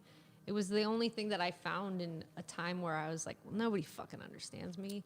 And then through records, I was like, damn, they're just as pissed off as I am. Or, you know, somebody would say something in such a clear way. I was like, they understand me. Yeah. And I think externally, that's definitely what led me maybe to the type of music I was attracted to. Just because I felt like such an outsider, and that's what connected me to something, and then ultimately completely shaped my whole life, you Yeah. know? Going to shows, the people I met, it gave me a purpose. For sure. And I think people, I mean, not even I think, you're searching for a purpose usually your whole life. Yeah. You know? And to me, as soon as I found it, I was like, done. Not done as like my life's purpose is over. It all made, I found the fucking Right. pot of gold at the end of the rainbow. It's my religion, you know? Yeah, I get it. I'm the It's like, same way. that's what it is. And that's why it's so easy for me to connect with people who are on that level about music, because I mean, I've sacrificed so much for this thing that I love. And so when I'm around like-minded people, it's just easier, you know? Mm-hmm. But it's completely gave me purpose. Yeah. And I think when I see people thriving in it, it's because they feel that too. Yeah. You can't explain it, you know? Why do you sit in a van for 18 hours to go drive to some show and play for 30 minutes to get back in a van and sleep in a hotel room with 5 dudes? And then drive again. Because I fucking love it. Rinse and repeat. Absolutely. And it's like so many people are like, aren't you too old for that? And it's like, cool, have fun at your desk job. Yeah. Like, yeah. And I Yeah. love it, you know? Like, I don't know. I just think following your purpose and your bliss is so risky. But yeah, then, but you have to, or you're going to be unhappy. yeah, I know. But You that's why have so many to. people are unhappy. I And they know. freak out when they turn 40 and they're like, what is my life like? And it's like, you should have thought about that when you were 23, you know? And I'm not like criticizing anybody, Yeah, but it's yeah. like, I just think, I always make this joke, like if I listened to everybody's advice on what I should be, I'd be married, living in Santa Monica, and I'd be like a graphic designer for a real estate company. Yeah. What the fuck does that, like, that's so not me. Yeah. And I just think like knowing yourself and just knowing what's going to make you happy. And I'm so grateful I figured that out at a young age and just didn't listen to everybody. Yeah.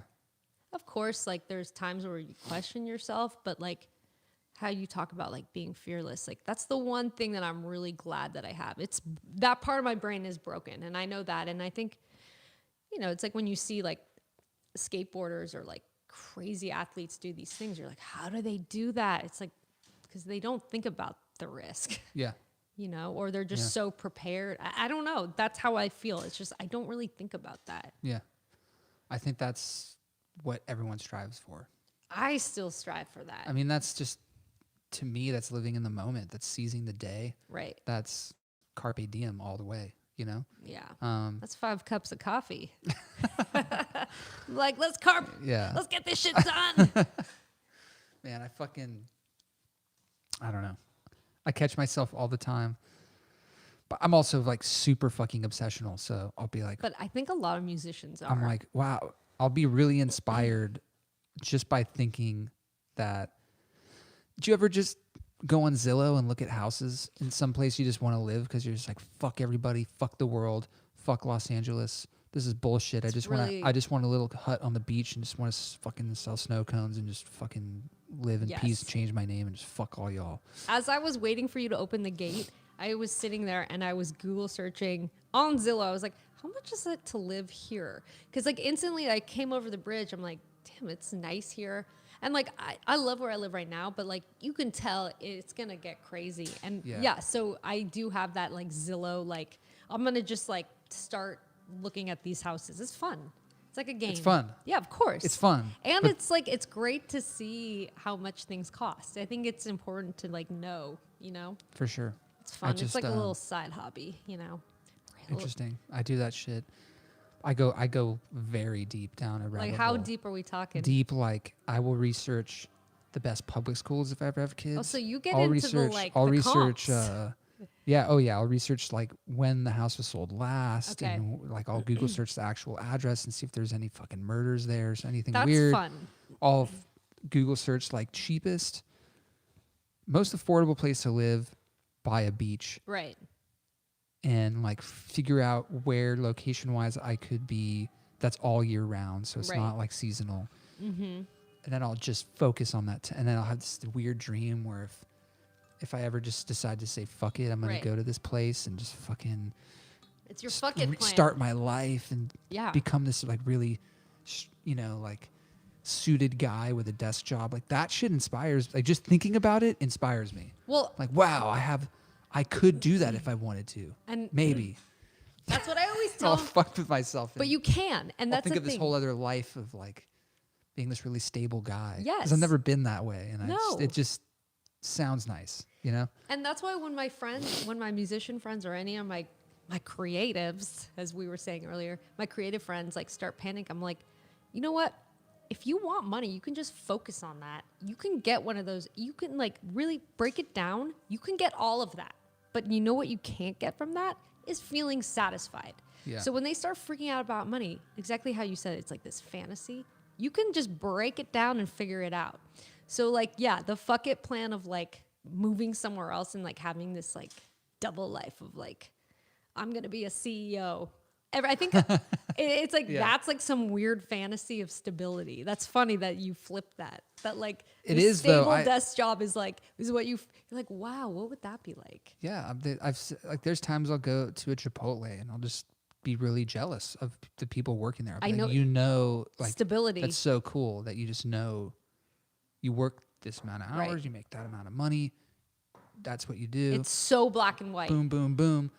Yeah, I yearn for that in my life. It's funny because I feel that for some reason when I go into a, I don't know why, there's a UPS store right by my house. Whenever I go in there, there's like 3 guys, and they're listening to like, I think it's because like they're always having a discussion about what record they're listening to, and I'm always like, I always want to like start Chime in but I'm yeah. like, don't do it. This is supposed to be an errand. So I'll Yeah. just sit there. I'm like, oh God.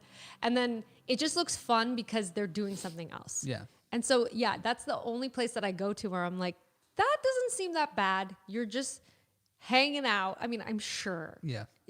I'm sure they get stressed out too, but I know what you mean. It's that like, that straight up of a job of just like, I'm going to get a paycheck at the Yeah. end of the day. What's tricky for me is that satisfaction is it's a very slow burning, dull to me. Yeah. When you're really satisfied Right. with your life and what you're doing with yourself, it's not bright and in your face. And you really have to think, you have to like dig and bring out the dusters and magnifying glasses. And Yeah. oh yeah, I think I do like doing this. This is good. Yeah. For me at least. It's Right. not this big, extravagant, fiery, burning thing that's in my heart all day. No. Like, I'm satisfied. I'm so satisfied. It's very dull for me. And Yeah. there's times I'll forget that I'm satisfied and I'll start thinking like, wow, I don't own anything in this world Of course. of value. I don't like, and it's easy to start comparing yourself to other people. But Well, does look it where- matter Look to where you? they're at. Look at me. I'm Yeah. fucking living in a warehouse trying to sell cassette tapes. Like, what the fuck's happening with my Hell life? yeah. What the fuck's, like, I have no money. I owe the IRS money. Right. How the fuck am I? What's gonna happen with me? Like, what? Uncertainty. You know what I mean? The uncertainty of it all. Yeah. Definitely, that's the big show. That's the dancers and then the fucking Right. it's the uncertain for me at least. I see it all day. Of course. But what you said is the satisfaction that's the quiet guy and in the corner of the room that you've known forever. Was there when you made the choice you made to do what Right. you're doing. That just kind of does a little wink, like, yeah, I'm here. Right. I'm here. You're doing what you're doing for a reason, Right. obviously. So don't forget that. But it's very dull. It's for the me. keep going voice. It's the keep going voice. There's just Yeah. the times when you can't hear it, and you really believe that maybe it's not there anymore. Of course. Is scary. Well, because then you start questioning your direction. And that's, I mean, if you feel like you don't have direction, what's the point? To me, it's that bleak. Like, Yeah. I love having purpose and meaning. So it's, if all of a sudden, you don't have that will to go on, of course, it's kind of a game changer because you start to question everything that you have done. And then if you want to continue, Yeah.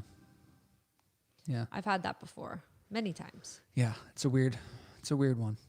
Sorry to get so deep on I this. love this. No, I think because I think a lot of this making music and making art, there's so much will involved and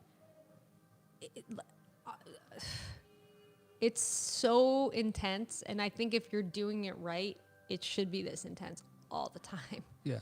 and like, of course it's super fun, but like, yeah, like we said, it's so risky, and it's emotional and it's ultimately self-expression. And so people are so complicated. Like I'm so Yeah. complicated. Sometimes I'll say something to my boyfriend. I'm like, oh, I'm so annoying. Like I'll like hear myself and I'm like, Yeah. I can't even hear what I'm saying. So like just being a person, it's Yeah. it's tough. It is tough. What I always kind of sort of end the podcast with asking what you're listening to. Ooh. So, what were you listening to? Anything literally on the way here Yes. today? So I do this thing where I'll find a new song and I'll become obsessed with it that I'll just just listen That's to all you it listen all to day. until it's just so worn. Like you just know every word Yeah. to every part. Okay. So there's this French band called Dogs. Dogs From like the just 70s. DOGS. Yeah. And they have Okay. this song, Most Forgotten French Boy. It is so catchy. And they have like two great songs in my opinion. But like this song, when like a lead guitar part might as well just be the voice of the song. Yeah. It's so melodic that it's just like, it's crazy. Yeah. So I was listening to that. And then last night I found this band called the Dish Rags. This all-girl Vancouver punk band that I didn't know. There's this crazy tour that the Clash did with Bo Diddley, where Bo Diddley got like booed off the stage. Like when he sang, the song "Who Do You Love?" Yeah. The crowd was like the Clash, and they like threw shit at him. Wow. So on that tour, this girl band, the Dish Rags, opened for them, and I had never heard of them, and so I found them and just went. I love finding new bands, especially like older bands, and so I've been listening to them too. Rad. I'm gonna look them up right now. Yeah, it's crazy. Like they're so good. Is it super obscure? Like, are they even on They're on Spotify? Or they're not anything on like Spotify, but they're on. Listen to them on YouTube. YouTube. It was like crazy because I was like, I love girl punk, and I can't believe I'd never heard of them. The Dish Rags. The Dish Rags, one word. Dish Rags. They're so good, and knowing Love you, is shit. yeah, that's it. Is that it? Yeah, and there's a cool live video of them, but like the singer has like the best attitude. It's so perfect. Yeah, this is sick. Imagine seeing this band open for the fucking Clash. Yeah, it'd be fucking nuts. 79 is such a ripe year too. Oh my god! And that tour is just so infamous. It's perfect. It's a 3-piece. Yeah, it's badass. It's so I love good. those harmonies. If you want to play that other song that I've been obsessed with, Dogs. it's just Dogs, and then it's called Most Forgotten French Boy. God damn it, I love this song. Forgotten French Boy. Dogs, the most forgotten French boy. Has this ever happened to you? It Yeah, has. sounds good. Yeah, I didn't know they were on a yeah. Carl's It's Jr. like ad. it's a spoken word. The guitar part, this band kills me. This has got to be like, 82. I feel About- like this it's is like your wheelhouse. This early 80s is like, I love it. It's so good. Yeah, I wish I was alive, like my age now back Right. then. I love this song. It's so sad but happy.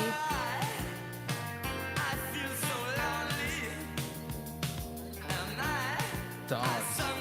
They have I another love song. that album artwork. Yeah, they have another song that's great too. Too much class for the neighborhood. That's what I'm talking about. That's the album name. Yeah.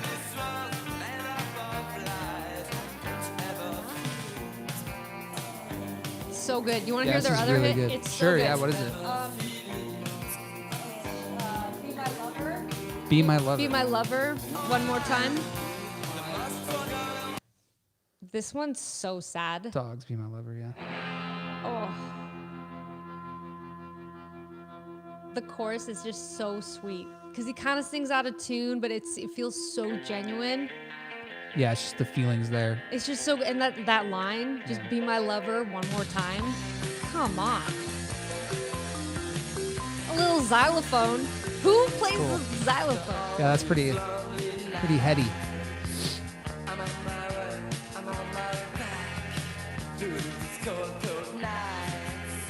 Yeah, but I've been getting French punk. Interesting. You know, this reminds me of a band called The Scientists. I love the Scientists. It reminds me of a band. What the fuck are they called? It really reminds me of The Scientists. What the fuck is the other band called? American or English? No, they're Australian.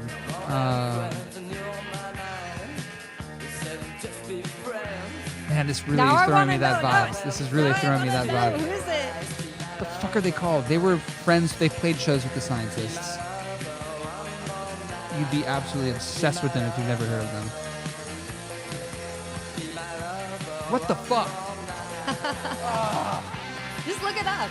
I don't even know how I would look it Like, up. I bet if they played together, I bet there's like a show flyer of like Scientists and Yeah. Mystery Band. They're so good. Holy shit. It really is throwing me this vibe. Okay. Now, how good is this song? Really good. Yeah, it's crazy. Like, Really good. when I heard this, like, I was obsessed. This was the first song I was obsessed with. And then I found the other one, and I was just like, Were they big in France? I Like, don't were even they? know. It sounds I like a don't- pretty high quality production. But they are on Spotify, and like, it's not like a crazy. Dang. It Yeah. sounds great. It's catchy. Yeah. I'm trying to see.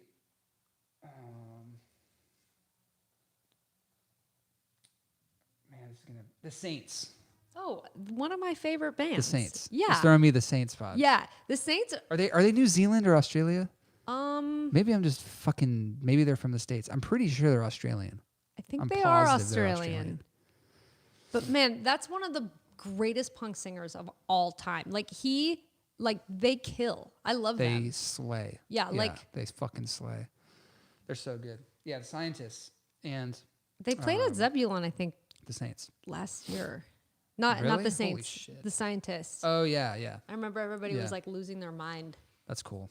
I couldn't get in. And it's thrown me also a band called the Boyfriends, Where are they from?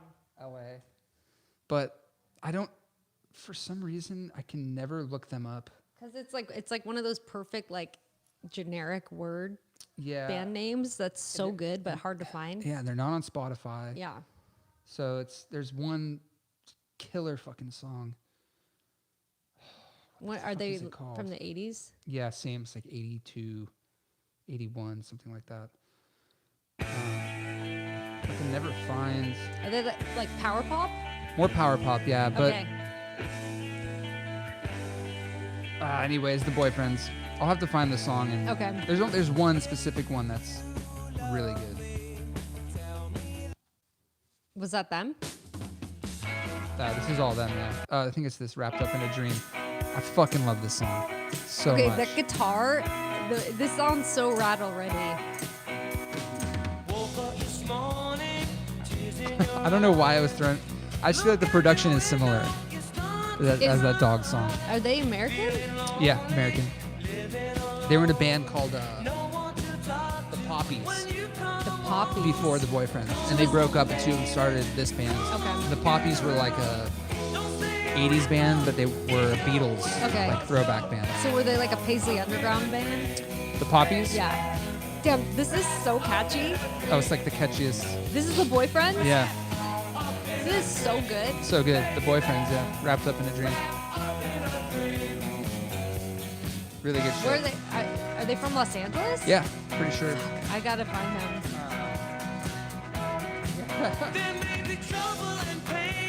It says it, you can see on the cover there's like a fan. They had a fan page or fan mail thing. Like send your. A P.O. box. It's so good. Funny. There's also this other song I'm obsessed with. If you want to go pure bubblegum. Sure.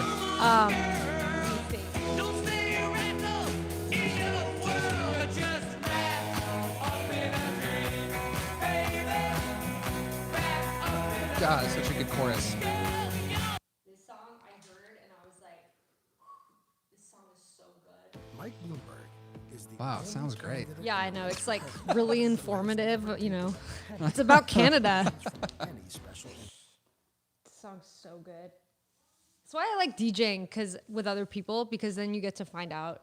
You know, fuck this song. This song, it's so catchy. Andy Kim. Never heard The this. chorus is so good. Huh.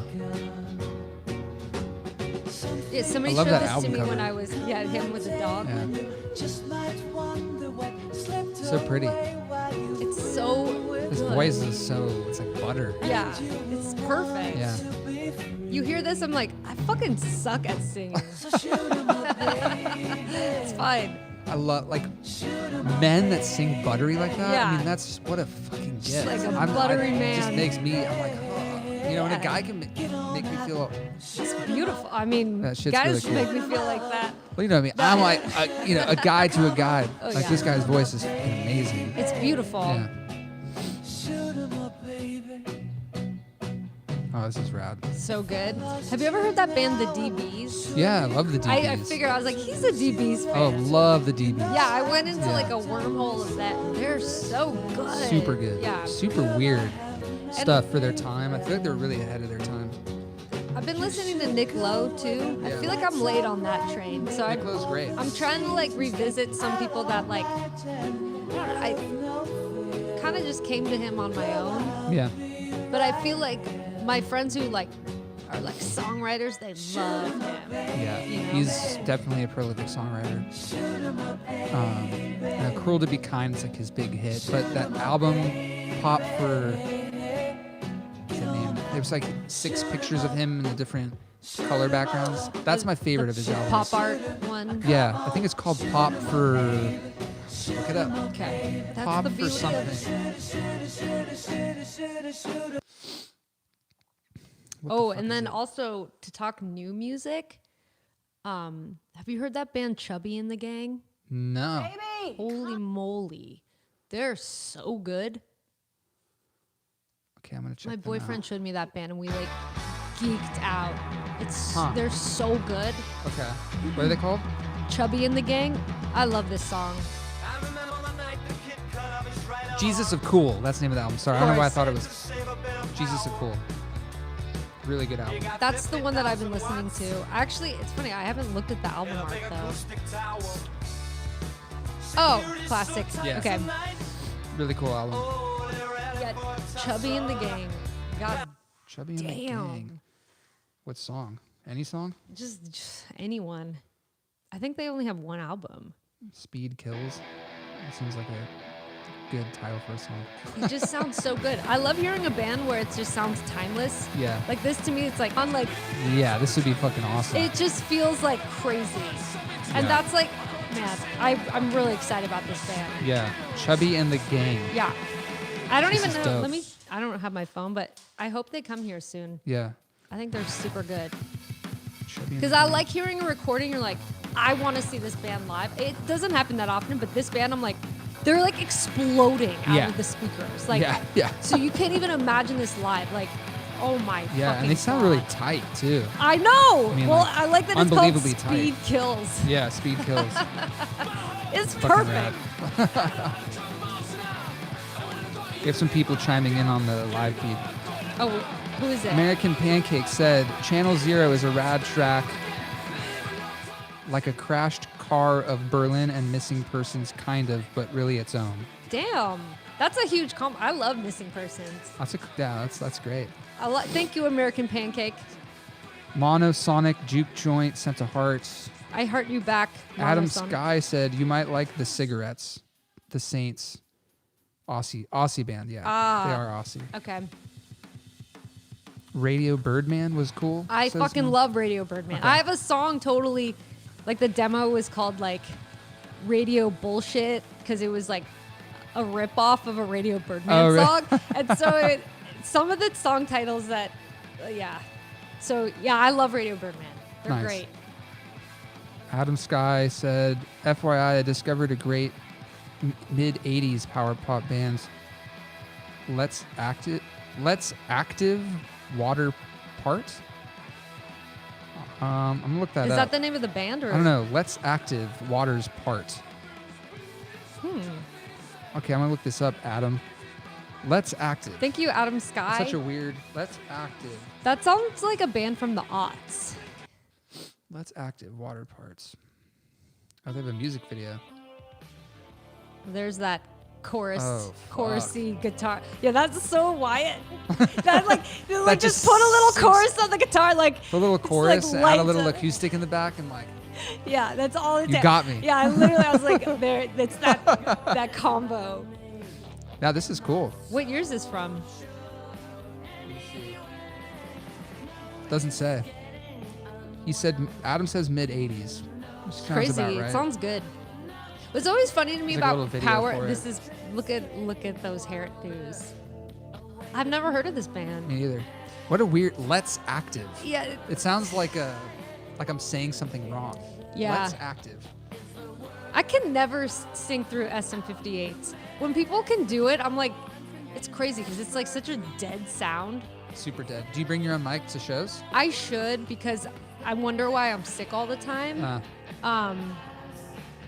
I should. Oh no, that's a SM57. 57. Sorry. Yeah.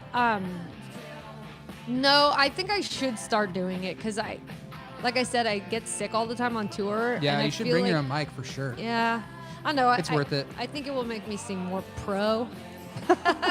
Excuse me, let me plug in my own microphone. I would do it just for the fucking Yeah. not getting sick part. Yeah, I'm working on that as we discussed earlier. I'm working on not getting sick. This is great. I've never Adam's- heard of them. Adam said 1984. Where are they Okay. from, Adam? Yeah, where are they from? I'm gonna guess. I don't know. This is a tricky one. But see, the thing is, like, all these guys sing with an accent. I so know, even that's if why they're from, I don't know. It Chicago- sounds kind of Brit to me, but I don't know. Power pop's funny to me because, like, the genre to me is always like it's kind of overlooked and it's like so niche. But to me, they're the catchiest songs of all time. Yeah, I agree. And it's like I agree. I don't understand why. I think that's part of the genre as being overlooked. Do you know Maybe. what I think mean? a lot of people think it's cheeky. I feel like the whole cheeky thing went I out of know. style in the 90s. Yeah. And it's never really come back. You know? Yeah, but a good song's a good song. I tend to agree with that. I know what you mean. The cheekiness. It's a You know fine what I mean? line. Like, I feel like the 70s and 80s had a lot of cheekiness, and it was kind of cool to be cheeky. Right. And I really honestly think since the 90s, there just hasn't been one band that's cheeky that's been really cool. Honestly, Matt and Kim is a really cool kind of cheeky pop band. Right. But there's never been a band like mainstream that's very From cheeky the 90s? and on. Damn, that's a good question. You know what I mean? Cheekiness. I feel like power pop really died kind of. Well, it's still around and it's still thriving, but Right. on a mainstream level, kind of fizzled out in the 90s. in my Would opinion. you say that? No. Oh, I don't know. What, the Strokes? No, because they're. That's a really good question. Now I want to think about that, like, Think about it. I think about it all the time. because yeah, the early thousands, to me, like that's when songwriting got good again. Like It did. I don't think it was. I don't think it was cheeky. it wasn't though. cheeky because grunge got rid of that. It was more like singer-songwriter to me. Right. Like, Yeah, who would be cheeky? I don't know. I mean, maybe more. It became more. Because to me, like power pop music, even like this, there's a cheekiness to it. Well, Tom Petty you know? in the '90s, he was True. kind of cheeky. True, but I don't think when people think of Tom Petty, I don't think people think cheeky. See, I do. I think You power do? pop. Really? Yeah. I think like classic rock. I think Maybe like, because that's what it became, but like to songwriter. me, like, God, let me play you. That's somebody else I would do. Or yeah, you.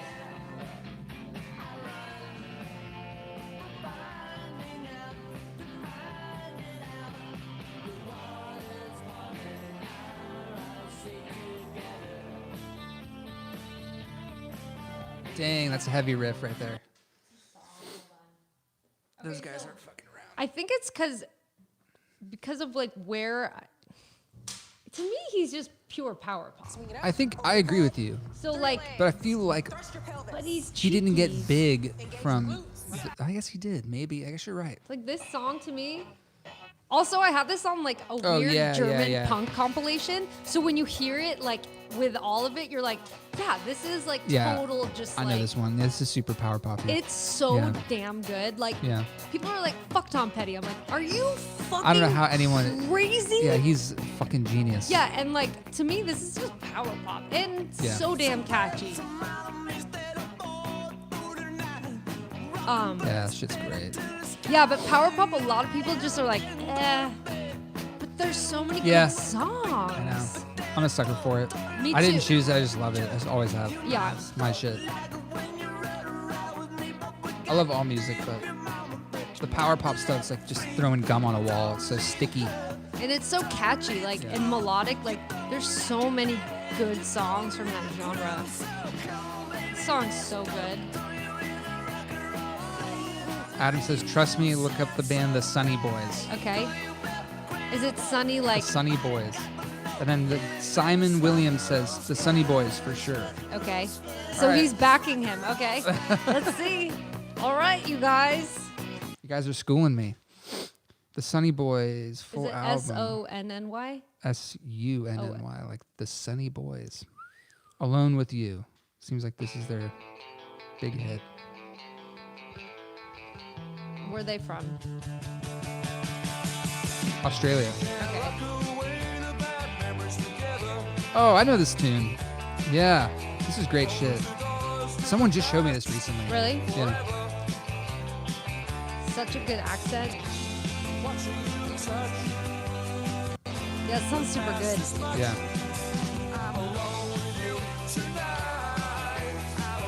Wow, Is it like catchy. a Farfisa? Definitely a Farfisa. This is throwing me some like cheap, like 007 vibes or something. It's It's got like cool. an espionage spy thing. I'm always jealous of bands that can harmonize that well. Yeah, they're Like, tight. like you know the Resonars? Oh my god, yeah. He's the king of harmonies. Like, Shit's bonkers. we were talking about that on tour, like crazy, like obscure bands that like can harmonize, and I was like, guys, I got this, and I put that on, and everybody was quiet, cause like, also like melodically, that band is insane. Yeah. Like he's a fucking genius. He's a genius. Like, trust me, I try and tell everyone I think he's like one of the last living geniuses on it's this planet. crazy. And His this guy is harmonies. a genius. Yeah, and it was fun. Like, does he still have a studio? Yeah. So cool. I think he's such a genius that on my last full-length album, I drove to Tucson Yeah. just to do vocals with him. I Yeah. had the whole thing recorded, and I was just like, dude, I really want your help. And it would not have sounded anything like that if it weren't for him. No, that's a part of somebody's brain where I truly think you hear shit, because you can't really train your brain to do that. Yeah, it's a pretty natural thing. I think you either have it or you don't. Yeah, I have a blind spot. Like I can do it if somebody shows me, but like I don't hear it. Yeah, And like I that feel to me you. is like, I actually like that I don't have that, because when somebody comes in, it's more fun to collaborate. sure. So like my weaknesses, I'm always like, well, that's cool. That means somebody better can come in and do it. For sure. Yeah. You know what's crazy though? I've done vocals with Matt probably 3 times for Mm-hmm. 3 different records, and every single time I leave Yeah. and I come home and I do vocals on my own, Yeah. I swear to God I'm like 10 times better at finding Because he harmonies. taught you? Because I think he taught me. Yeah, I actually that's think he's great. taught me a fuckload. Yeah. Now I'm not that great at harmonies, but I'm way better now than I was How did before he I met teach him. you? Because like, By making me sing shit over and over and finding the fucking so to actually like identify like how to get in yeah, there. Okay. yeah. Yeah, because I'm always like, well, give Yeah, it to me and I'll do it. But like, I just think some people are just naturally Yeah, have it. I know. I gotta play a Resonar song now. Yeah, because like for real, like he's so good, and like the harmonies and even just his band, they're so Yeah, good. they're so good. Like somebody, they were like, what year is this from? Again, it's that like timeless thing that I love. Like when a band makes a timeless sounding record, not just like it's Yeah. trying to be retro, just you cannot place it. It's timeless to me. Yeah. Yeah, I mean, shit's so good. Yeah, and he's such a So good good. singer. I've never seen them live, but I Oh my recorded God, with him. so good. Yeah. Holy shit.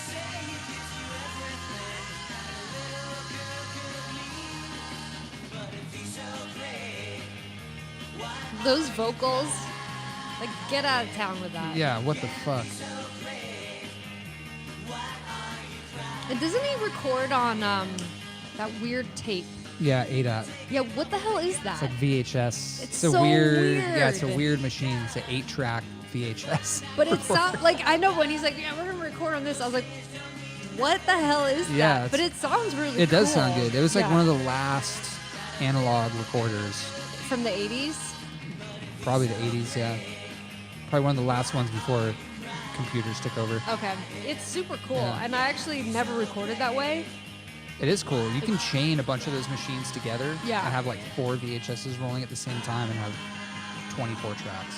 So whoa, Yeah, that's the thing. That was So- cool about it. You can connect them into each other That's and smart. run all of them simultaneously. But imagine having that, Yeah, having storing one, all that shit. and then all of a sudden getting 24 tracks. I actually think sometimes it's not a good thing. Yeah. But- I tend to agree. Yeah, unless you know how to have a little restraint. I don't know. Yeah. But yeah, but that must have been so cool to like piece it together and be like, I have 24 tracks now. Crazy shit. Yeah. Like studios probably in the late 80s. I'm guessing maybe early 90s. That's what they were ADAT studios, really. Really? Because Pro Tools and computers were so fucking expensive. Right. Yeah, that was like what you would see a lot. Not back just then. like one. You see analog like a board. few, like a board and a few of those VHS Ah, I ADAT didn't know machines. that. Yeah. Weird machine. Sounds good. They sound really good. Sounds super cool. Yeah. Simon says the stems at first sight. I fucking love that song, Simon. Let's hear it. Let's hear it. Simon says, listen to the stems. The Scientists, Frantic Romantic. Yep, classic. The Dentists. I love the Dentists. Adam, Sky. Adam Sky. All right, we'll end with this stem song. Okay. At first sight. This is really good shit. Okay. I don't think I know this song. And they're also Australian, I'm pretty sure. What was going on down there? I don't to know. Where all this Something power in the pop was going- waters. Shit's great. And I love this video too. Take a Bud So Light good. seltzer. Yeah, sure thing. What's this? It's Bud Light Seltzer Mango. Mango. Mango? Have we All right. See, they're gonna rock you, but not too hard. I know, right? They're gonna rock you the softly. videos. I went through a huge stems phase. Of course, I was like, "Where's the Rickenbacker?" There it is. Yep, there it the is. black and white Rickenbacker. Yep. That's when you know. Yep. Can't fake that sound. He's What a the good fuck makes singer. it? The Rickenbacker is such a distinct guitar sound to me. It's perfect. I have a Rick, but I don't play it. It's a 12 string. Oh, It's my like favorite guitar ever made. 12-string Rex. it's such. I'd a be too scared to take bitch. that out. I don't. It's Yeah. like, and then to tune it takes like fucking. You're like Yeah. ding, ding, ding, ding. Yeah, yeah, And then by the time you tune it, you're like, I don't even want to play anymore. yeah. Yeah. Oh, there's the black turtleneck. Yep. This is hitting all the marks for me. The for sure. sunglasses, the black turtleneck, the Rickenbacker, the music video-ness of it all. Oh.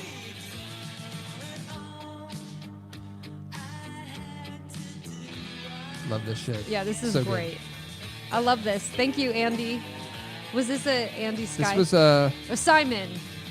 Simon Williams. Thank you, Simon Williams. I'm gonna go home and listen to the stems. we were saying we don't know what was going on, like to make the music. And Simon said his 80s drugs was what was going on. Wait, what? 80s We were drugs? saying like what's going on in the 80s in Australia, and he was saying the 80s drugs was going on. Well, True. yeah. I true. appreciate it, guys. Well, thanks for coming by. Hey, this was fun. Anytime you want to just hang out or do another one of these, Absolutely. I'll just leave this one playing. Okay. But thanks for chatting, Yeah. you guys. Thanks for having me. Have a good one. You too.